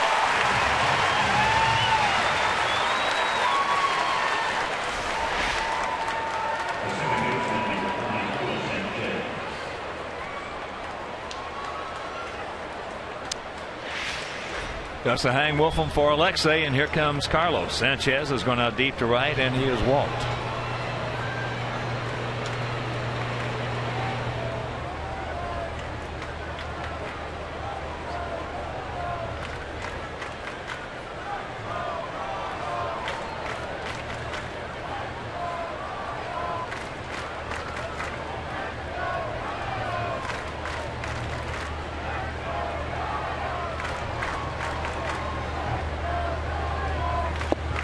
Takes first pitch strike.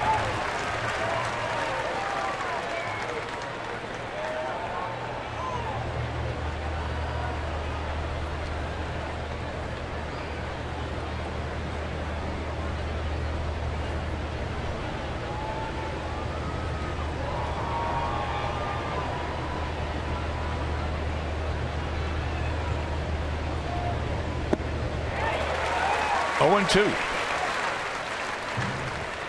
Got activity in the Royal bullpen. I guess Luke Hochever. Volquez approaching the 100 pitch mark.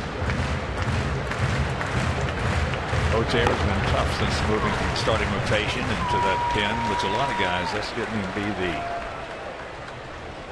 the move, so to speak. And Toronto has just defeated the Yankees 2-1 in 10 innings. 2 runs for our Blue Jays, homers by Donaldson and Bautista. Ball club's been on a roll. Yeah, they made some terrific pickups. Former teammate Mark Burley still getting it done over there. 12-5.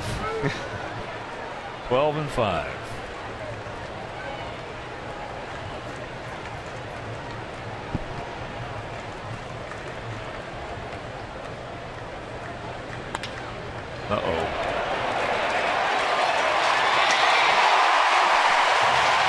We get the leadoff walk, can't do anything with it. 7th inning stretch, we trail it by 2.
Strong fan photo of the game. So tweet your strongest fan photo to hashtag Chicago Data Strong Fan.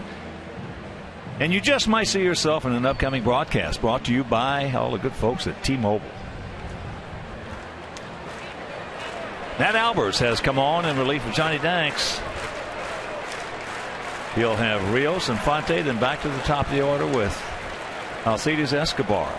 Royals on top 3-1. 3-5-0 for them, 1-4-0 for us. A good outing for Johnny Danks. Looked like he may have got just a little tired, Scotty, in the last couple of innings. Yeah, he left some pitches up that last inning. Royals put some good swings on him, didn't miss him. Rios 1 for 2, an RBI double. As a count 1-1.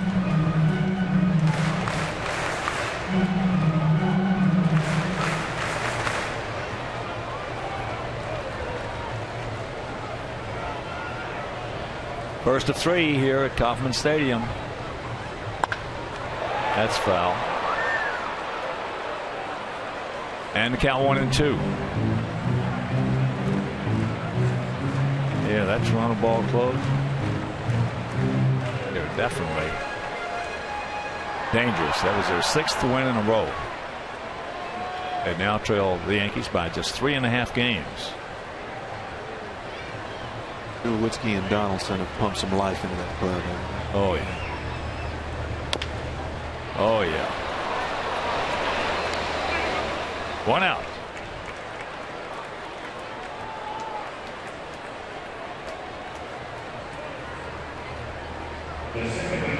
And a reminder, 15 new cases of ALS are diagnosed each day, and there's no known cure or cause. So please join the ALS Association, Major League Baseball, and all 30 teams in the ALS Ice Bucket Challenge during August. So to learn more, visit alsicebucketchallenge.org. Oh, did you participate in that? Let me just put it this way. I'm going to get Jim Thome. Is he the one who caught you? He gone. He's a gone goose. And I can get him good. I've been waiting, biding my time. That challenge took on a life form of itself, didn't it? Yes, it did, and it was wonderful because it raised, I forget how many millions of dollars.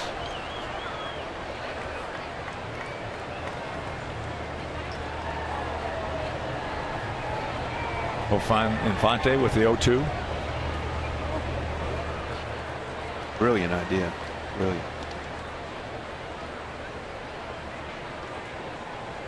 Yeah, we had some fun with it.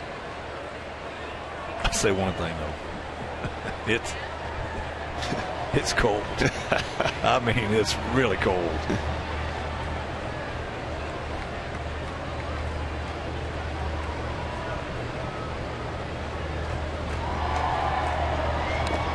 Jess got a piece of it. You know how big and strong Jim Thome is. He didn't use a bucket. He used a wash tub to get me.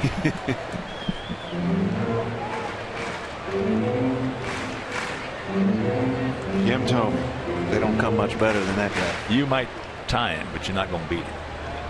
What a wonderful person. 612 home runs. He could hit a little bit too. One of the greatest fastball hitters in the history of the game. That's how to play right side. One of the most nicest, humble guys I've ever been around. Me too. In all my years. All my years in this game. You get guys like Burley and you get guys like Thome, you know.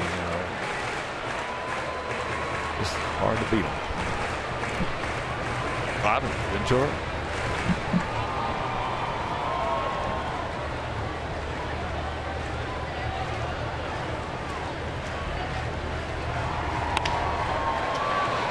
Two hopper.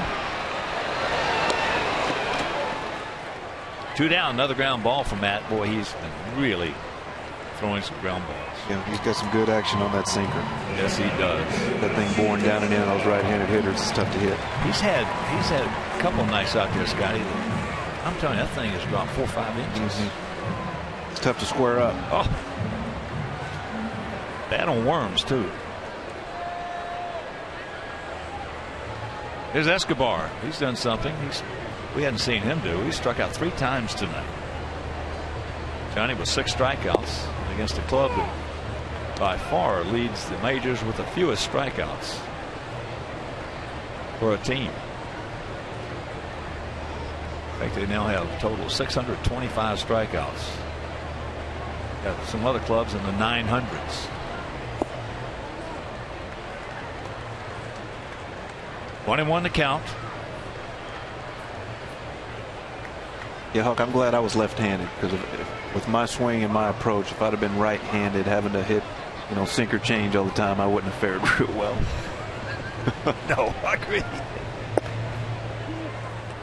Tell you what, you were fun to watch. So anybody, for you youngsters out there and for you just tuning in, Steve Stone is not going to be here this weekend. Scott Posednik, who stole 59 bases for us in 05, and he stole 70 in 04 for Milwaukee.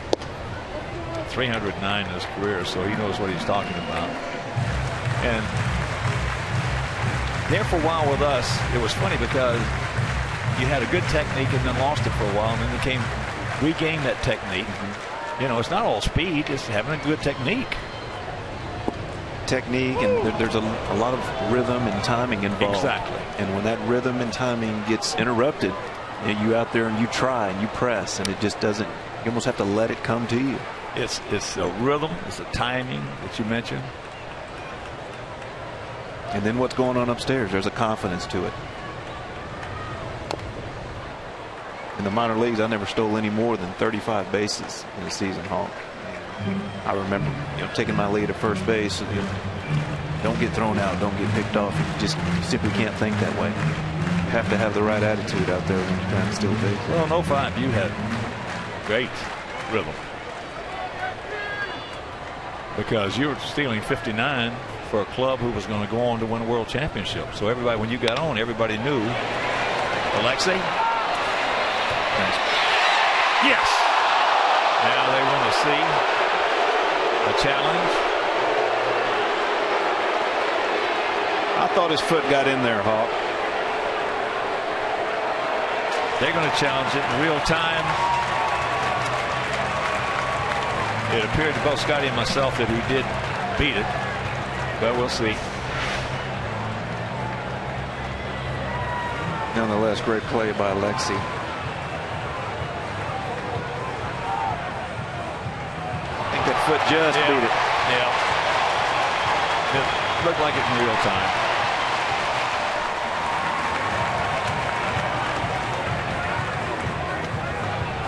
Tell you what, Hawk, the athleticism it takes for a shortstop to make a play like that, it's impressive. That is not easy. You should see some of the shortstop play we've seen this year. I mean, it has been as good as you'll ever. Last year, Alexei had as good a defensive season as I've ever seen a shortstop have. This year, the kid they got in Detroit, I mean, everywhere you go, Bogarts in Boston, everywhere. And Correa, that new rookie that Houston called up. I mean, he's something. Athletes. And that Nick Ahmed with the D-backs, they tell me, some scouts, I haven't seen that much of it. It's maybe once in spring training, but they tell me that he's better than all of them. Playing left field, I got a chance to see how good the shortstop really is. And watching Juan Uribe play that year in 05, you got to be one heck of an athlete and have a good pair of hands on you to play shortstop in the big league. So he is safe. Juan was a sort of a positive enigma for us, because when he was a shortstop, he was as good a shortstop as there was in the league. When he was a second, he was as good as any second baseman in the league, and when he was a third, he was as good as any third baseman in the league. He's pumped a little bit of life into that New York club. He's still doing it, still playing well. Fun to see. Here's Zobrist. He started off that 2-run sixth with a hard single, and here comes Coop.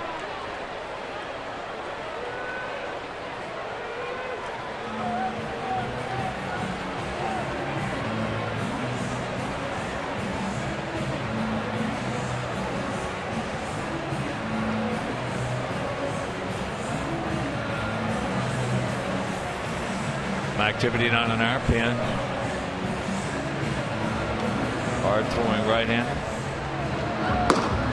Nate Jones, talking to Nate before the game, he said he feels absolutely great.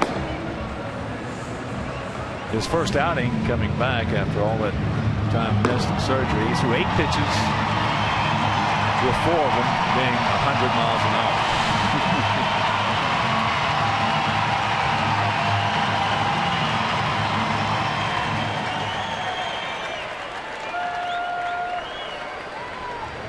So here's Zobrist.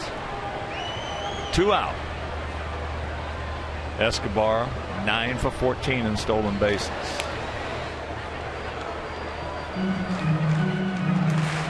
One of the greatest base stealers that I played against, so no question.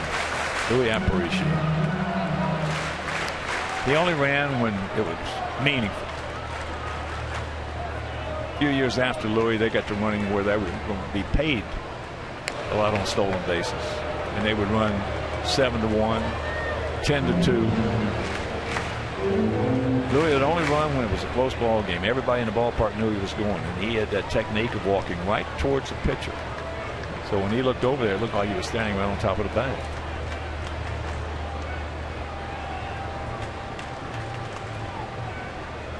There he goes.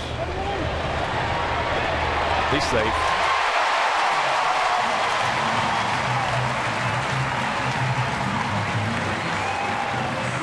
He got a good jump. Base is stolen. Yeah. Flowers did all he could. Makes a good throw, just a click late.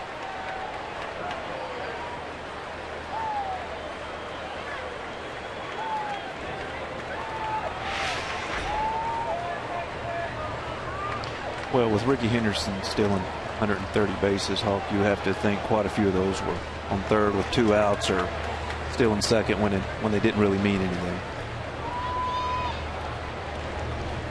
Yeah, it's hard to steal that many in close situations every time.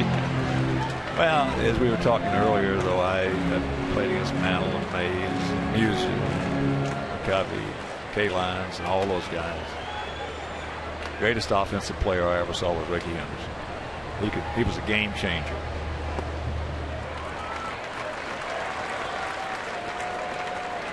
And like we've talked about earlier, if you can get that pitcher thinking about you and sway his attention ever so slightly, it gives the hitter a tremendous advantage.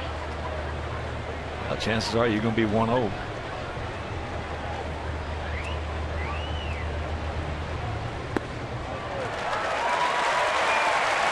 So there's the walk to Zobrist.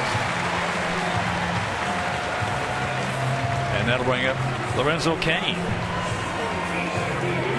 And here's our Xfinity high-speed action replay. It's coming last inning. Zobrist at first, the double. He's going to score, and that made it 2-1.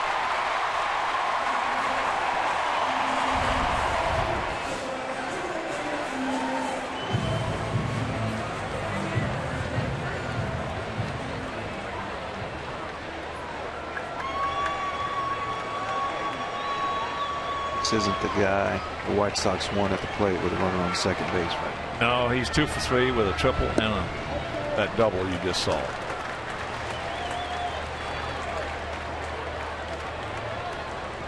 Another thing that a lot of people don't take into consideration much on base stealers, guys who steal 30 or more, 40 or more, 50 or more.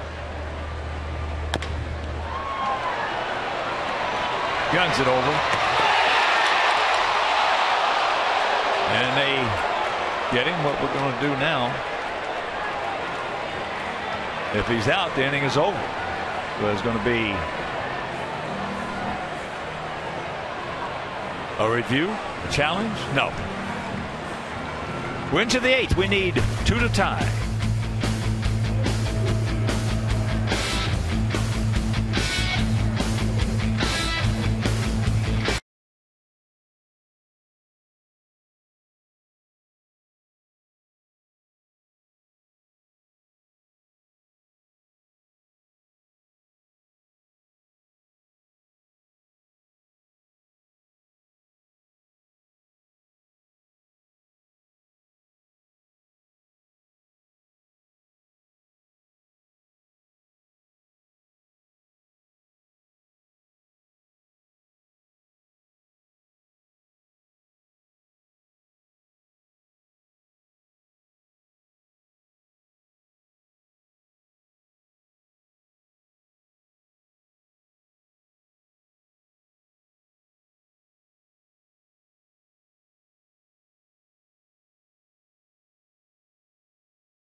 on the tablet. Stay connected to the White Sox with the MLB.tv game of the day, in-game highlights, replays, and more. Browse the app's new features, including bilingual access for Spanish-speaking fans, and download MLB.com at bat, the #1 app for live baseball. It is a wonderful app. But, you know, getting back to the base stealers, a lot of people don't take in consideration what a beating your body takes during the course of a season. It does. I mean, you and all those guys, Benny, Ricky, my body takes a beating. After that 04 season, Hawk, I stole 70, and I mean, I was limping at the end of that season. It does take a toll. Here's Hochevar. He's in relief of Volquez, who pitched well. 7 innings, 1 run, 4 hits, 2 walks, 3 strikeouts. I used to tell my buddies, hey, just go run full speed and slide head first into the grass one time and see how that feels. How about all the pickoff attempts when you're diving back in?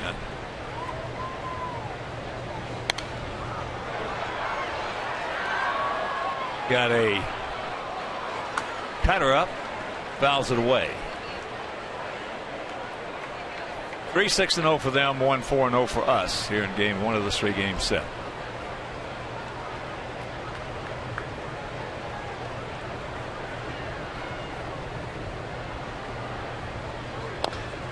I played with a guy who stole a lot of bases, Bert Campaneris. Bert, after a game, and even you, I remember you a lot of times after a game, come in, you just sitting in front of your locker with your head down, and not even moving. Yeah. That and then straight to the ice bath. Yeah. That's a lot of fun.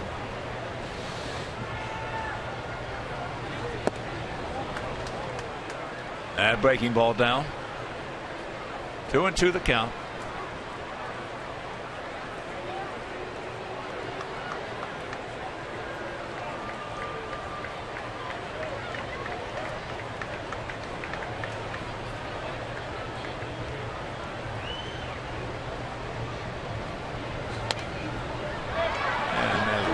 To our right.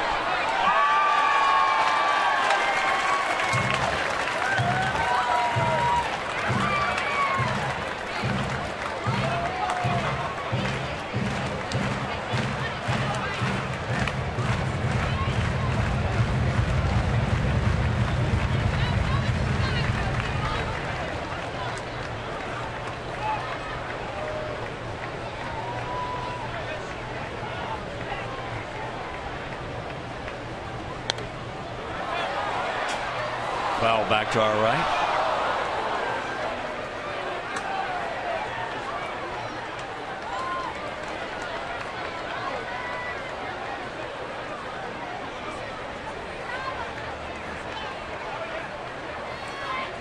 Just tuning in, they scored 1 in the 5th. We scored 1 in the 6th. They scored 2 in the 6th. 36,211 in attendance.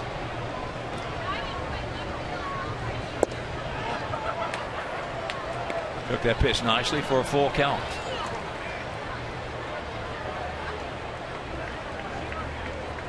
Tyler putting a good at bat together here to lead off the 8th. Should be helping up Trace Thompson, who's on deck. And there is ball 4. Give him a chance to see a guy he's never faced before. A few pitches. And just like we promised earlier in the game, it's Miller time, brought to you by Miller Lite. And our Miller moment is 6th inning, leading off. Trace, his first major league hit. He will come around to score his first major league run. Always going to remember your first one.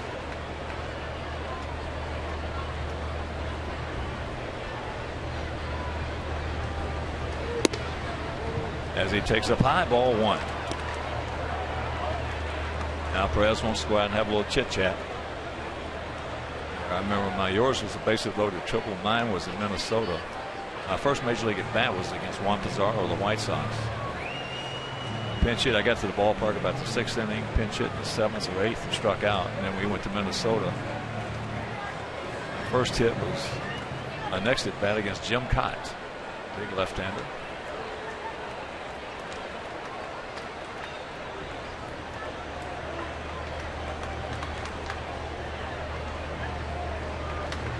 Outfield straight up.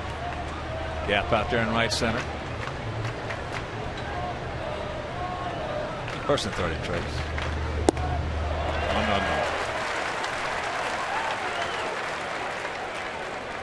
That evens the count at 1.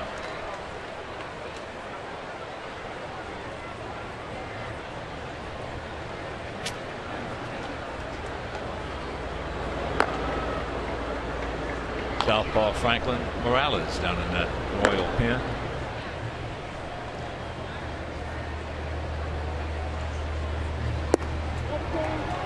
Tries to dot the outside corner and he misses. Good take by Trace.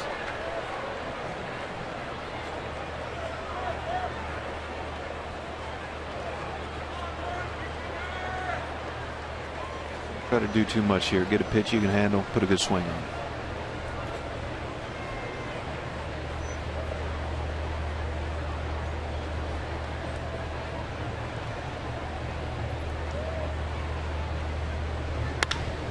Off the end of the bat. Zobrist, a long way to go. He can't get there. That's a fair ball. So it'll be a ground rule double. Meanwhile, Tyler into third. Trace at second. Nobody out here in the top of the 8th inning.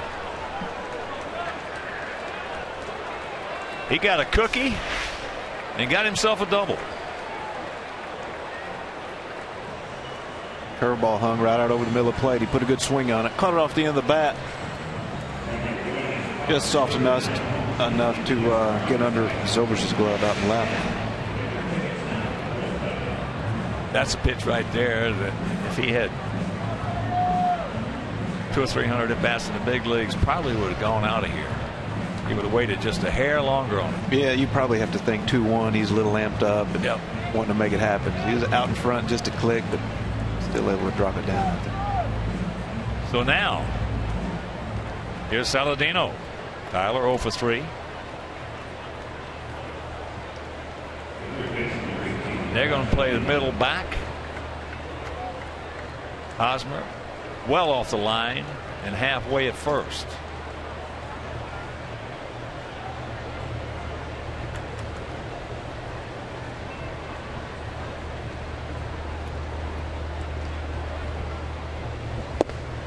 Checks it up, takes a strike. Good pitch by Hoche.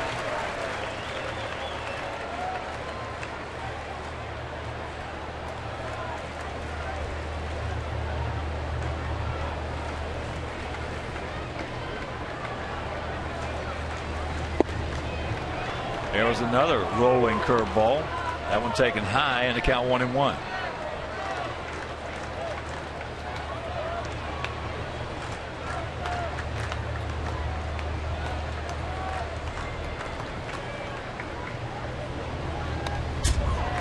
And he got another good pitch to hit.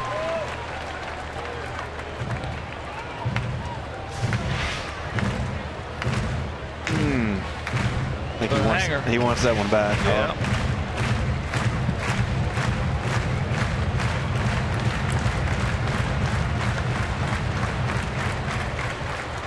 Abreu on deck. And Melky in the hole.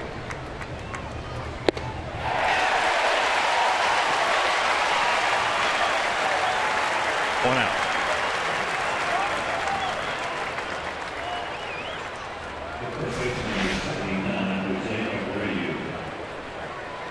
Well located pitch.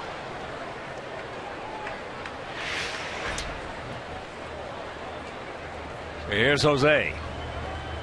He's 1 for 3. That RBI double in the 6th. Knocking in Trace.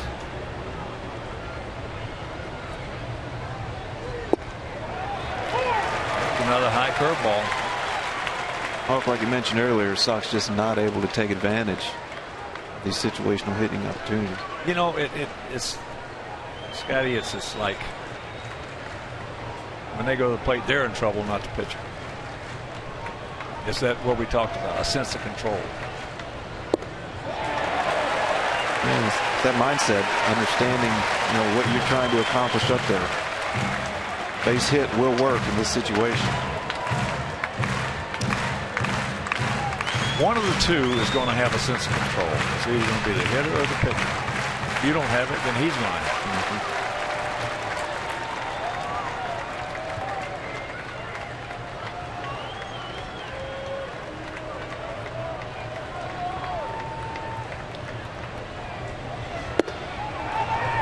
That's high, just high.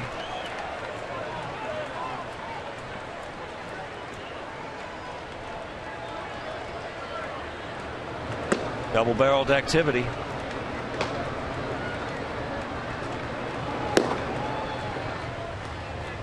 Zach Duke. Nate Jones getting loose in the bullpen.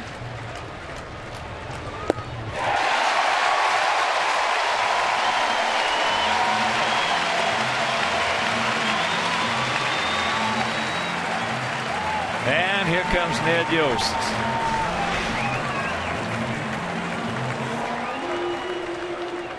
Yeah, for some reason our strike zones and situations get a lot bigger. So, Hochevar will depart. Franklin Morales comes on, and we'll be back.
Is for southpaw Franklin Morales. There his numbers: 3-1 ERA, 2.42, 44 2/3, 11 walks, 28 strikeouts. He comes in with men on second and third, 2 out now. Just tuning in, we had men on second and third, nobody out. Hochevar strikes out Saladino and Abreu. Hawk, like we talked about, I think the White Sox hitters are aware that they haven't been that efficient with runners in scoring position. It almost appears that they get a little tighter, almost deer in headlights look, and pressing, trying to do too much in those situations. That's exactly what's going on.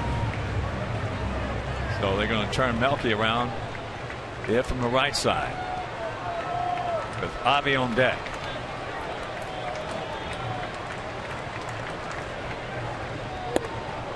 High and wide. Melky left-handed hitting .297, 5 homers, 45 knocked in. Right-handed .238, 2 homers and 9 RBIs.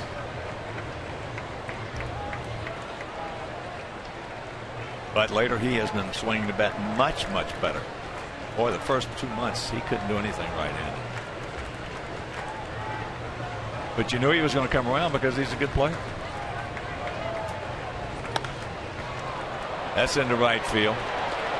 Rios going back. Makes the catch on the track. Once again, we blow a golden opportunity, and we still trail it 3-1.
You've got to sit there and watch the games, and he pulls for us so hard he gets upset. But it's good to see that man on the mound once again. His name is Nate Jones, and it's been since April 3rd of 2014 since he has been out there.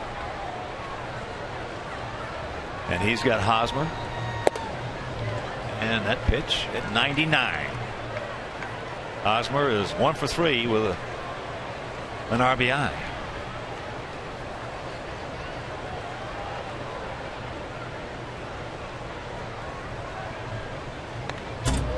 Big rip at another 99. Get it ready. Better load up in a hurry.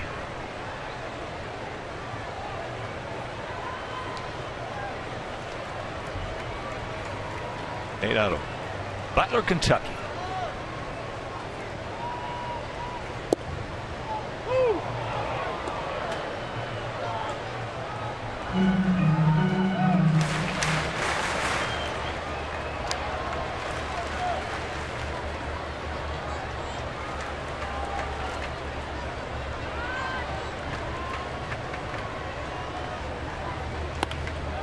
Softly hit. You know, Scotty, I talked about our pitchers. I talked to the opposing hitters, guys that I know on the other team. That he'll give you, the lowdown. If he's nasty, if he's not, I talked. Nate was when he first came up there, join us. Talked with opposing hitters. They said, Hawk, he is filthy. He is absolutely filthy. Well, not only is it coming in 99 at you, he's got some action on it too. He's got that little flip at the end, that little jump. Look at that. Morales has gone out to center, gone out to left, and walked. 3-6-0 for them, 1-5-0 for us. We've had our chances. If you're just tuning in, we just couldn't get it done. Not couldn't, we didn't get it done. Remember when I faced Roy Oswald for the first time, ball would get about halfway there, and then it exploded. It had something extra at the end. Looks like somebody kicked it right in behind, doesn't it?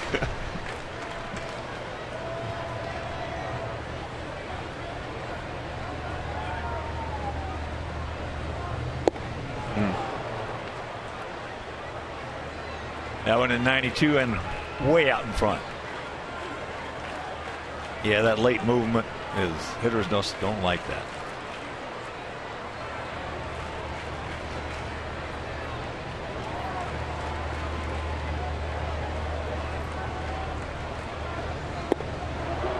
He gone. 2 down. Oh, it must be nice to throw a 92-mile-an-hour slider with that kind of action. Yeah, he's a weapon. He is a force when he's healthy. And as I said, talking to him before the game, he was doing some stretching exercises down the Permian. I said, Nate, do you really feel good? He said, Mark, I feel terrific. So here's Moustakas. 0 for 2 with a walk and a run scored.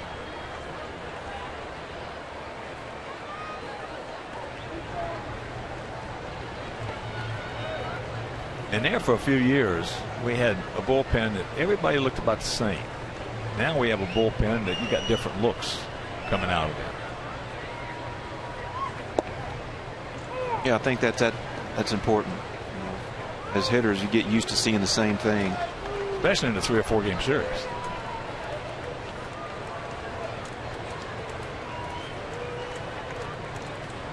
Yeah, you got Albers coming out of there with that good sinker he's got. You got Zach Duke with that terrific splitter he's got. Then Zach Putnam, I should say. Then you got Zach Duke coming out of there with the different angles. You got different slots, different arm angles. So you're having to change your view of the pitcher in the release points. All coming from different positions, different angles.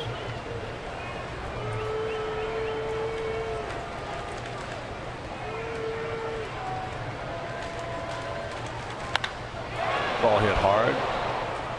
Meanwhile, 2-2 the count. For our guys in the ninth, Garcia, LaRoche, Ramirez.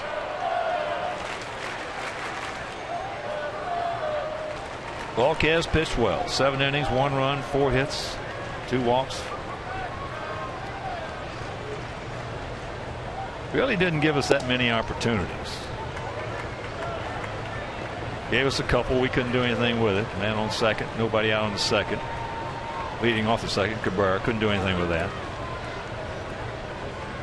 Then we scored on him. Had another guy on second base with 1 out. Couldn't do anything with that. And then last inning, men on first and second. Nobody out. And couldn't do anything with that. Yeah, you have to take advantage of those situations. You can't let those runs out there. You can't leave them out there.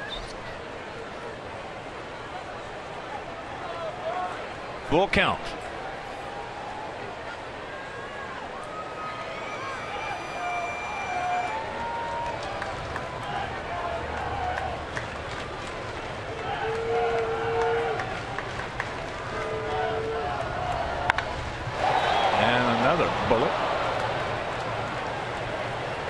That's what we were talking about earlier. If you're just tuning in, Pods and I were talking about how Moustakas can cover the fastball. You can do that. If you get any kind of approach at all, you can hit the major leagues. No question. He's got quick enough hands to cover that inside. Now it's just a matter of being patient, coming up with a plan, and sticking with it.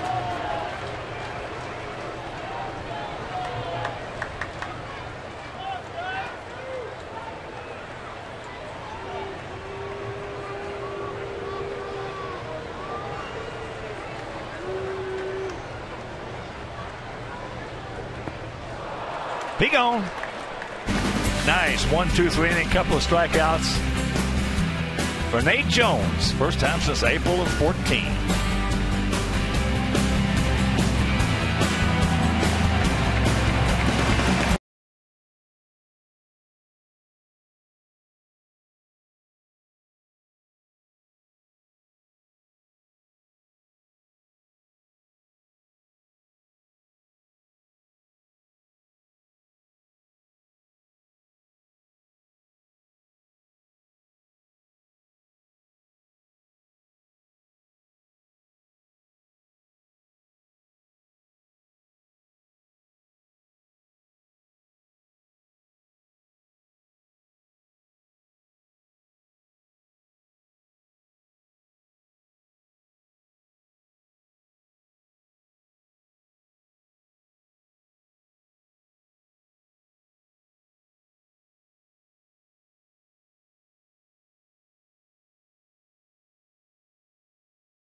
Pitching change for them. Their closer, Greg Holland, coming on. As you see, he is 23 for 26 in save opportunities. 35 punch outs, 32 innings, 32 and 2/3. So Holland has got Garcia, LaRoche, and Ramirez. Another guy who can run it up there, Hawk. The last time seen him throw, he threw a lot of changeups. Yes, he did. But in fact, we commented on that he was just using his fastball as a show me pitch, throwing mostly changeups. Ivy. In fact, we didn't know if he had been working a lot or a little ouchy. But Ivy's 0 for 3. He was robbed of a base hit on a beautiful play by Moustakas his last time. That fastball at 94. And there's one out.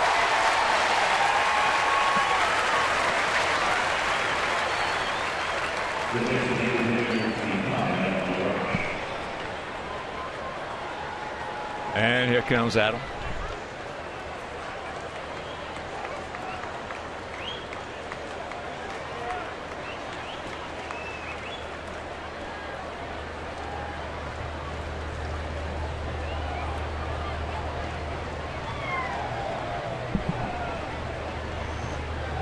Adam 0 for 2 with a walk. Outfield straight up, really spread out.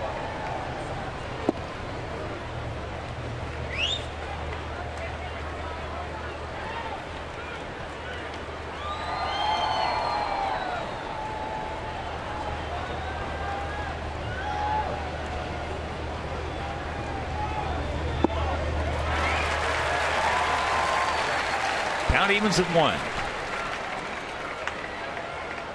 Hawk, when you have a bullpen like the Royals, it takes so much heat off of your offense.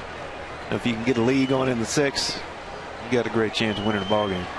Oh, that's a great point, Scotty. I'll tell you why. This pitch. Bobby Doerr, who was my hitting coach when I was at Boston, Hall of Fame second baseman, used to say, the greatest thing for your offense is a good bullpen.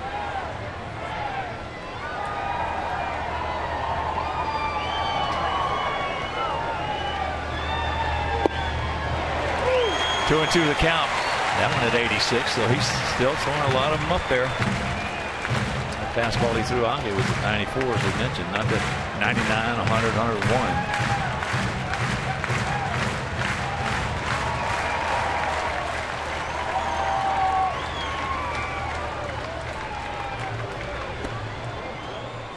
And that one at 88.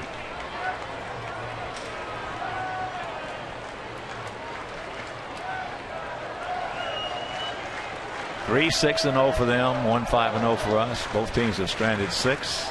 Johnny Danks pitched well. Our offense just could not get it done tonight. And that one at 86. Well, just like hitters have to make adjustments, pitchers do too, and evidently he is adjusting for not having that big arm, that big fastball. Oh, is that a slider he's throwing up there? Is it? It looks like a splitter that he was using.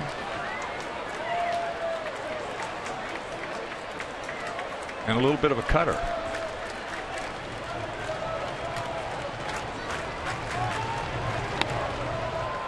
That one at 94.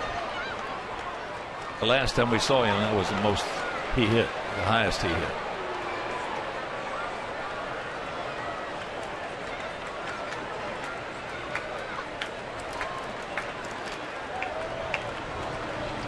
Sox need a base runner. They got the shift on.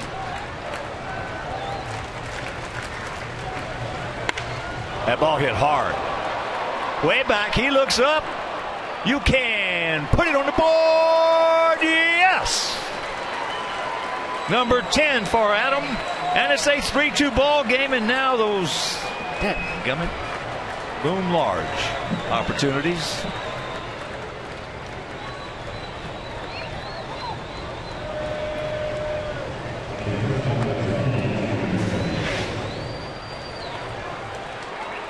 Yeah, he hung that one right out over. Adam didn't miss it. So J.J. Shearers and all the great folks at Ditka's picked a click. And here's Alexei. Don't stop now. Of course, with that home run by Adam, the Alex and Elias family and Christine O'Reilly and White Sox Charities hook up once again.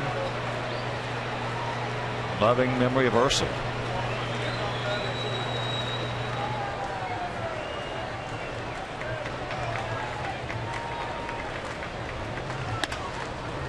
That's into right field, for the most part right at it.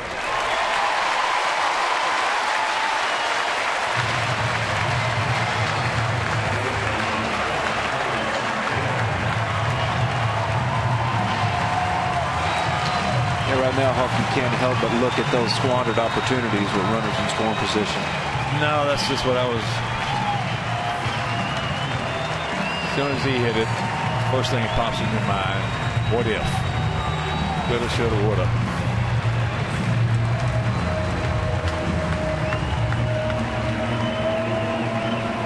So here's Sanchez. Carlos, he's due. He's 0 for 2 with a walk.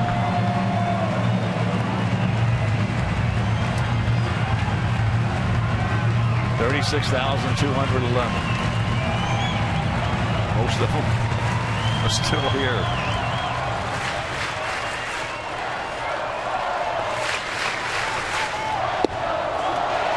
First pitch strike. That one at 96.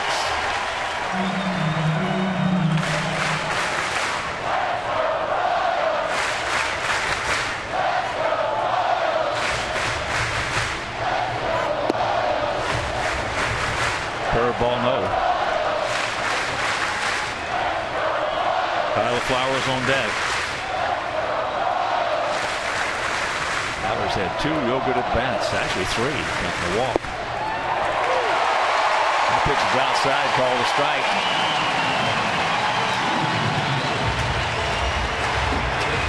Overall, though, Chris Siegel has had a good ball game behind the plate. Yeah, he has. He has.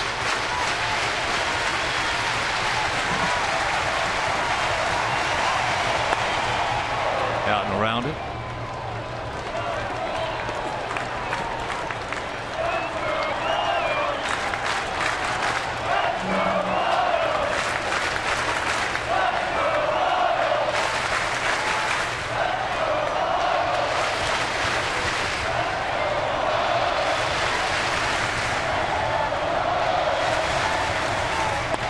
And there's a base hit. That keeps it alive.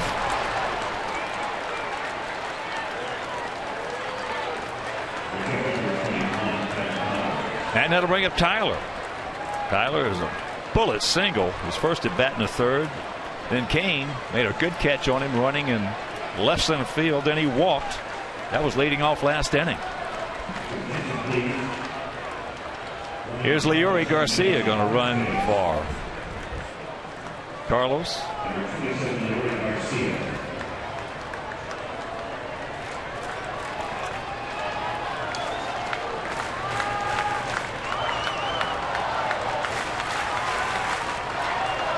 Come on, Tyler, let's give him a finish.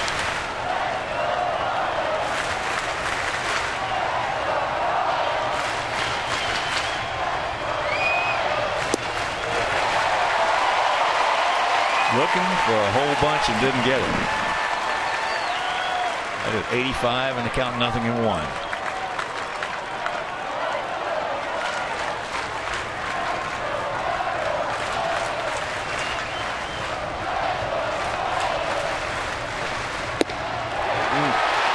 That one at 94, and now he's in the big hole, 0-2.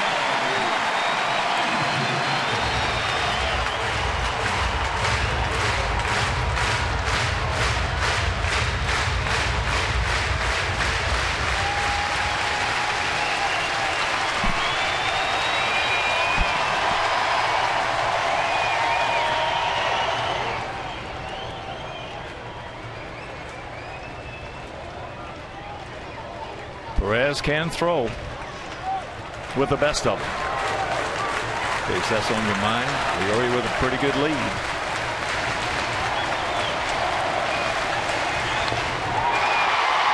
just got a piece of it.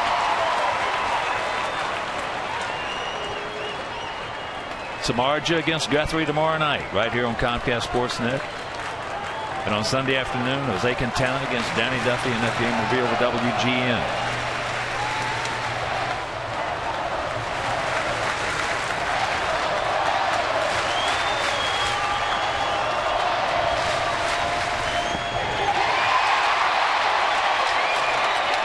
And this ball game is over.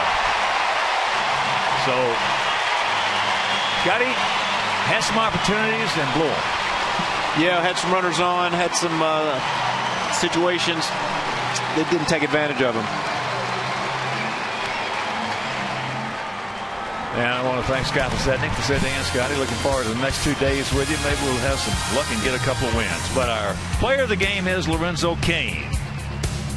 Cain with a triple, RBI double, run scored, our player of the game. So, for my partner, Scott Pasetnik, our Hall of Fame director, Jim Andrew, our producer, John Walgren, our associate producer, Joe Groove, our technical manager, Mark Harper, and also Sherry, Janice, Rick Birdsong, for Adam, and for our executive producer, Jim Corno Jr., this is the Hall. Coming up next, Subaru Postgame Live with Chuck and Bill. You've been watching White Sox baseball on Comcast Sportsnet.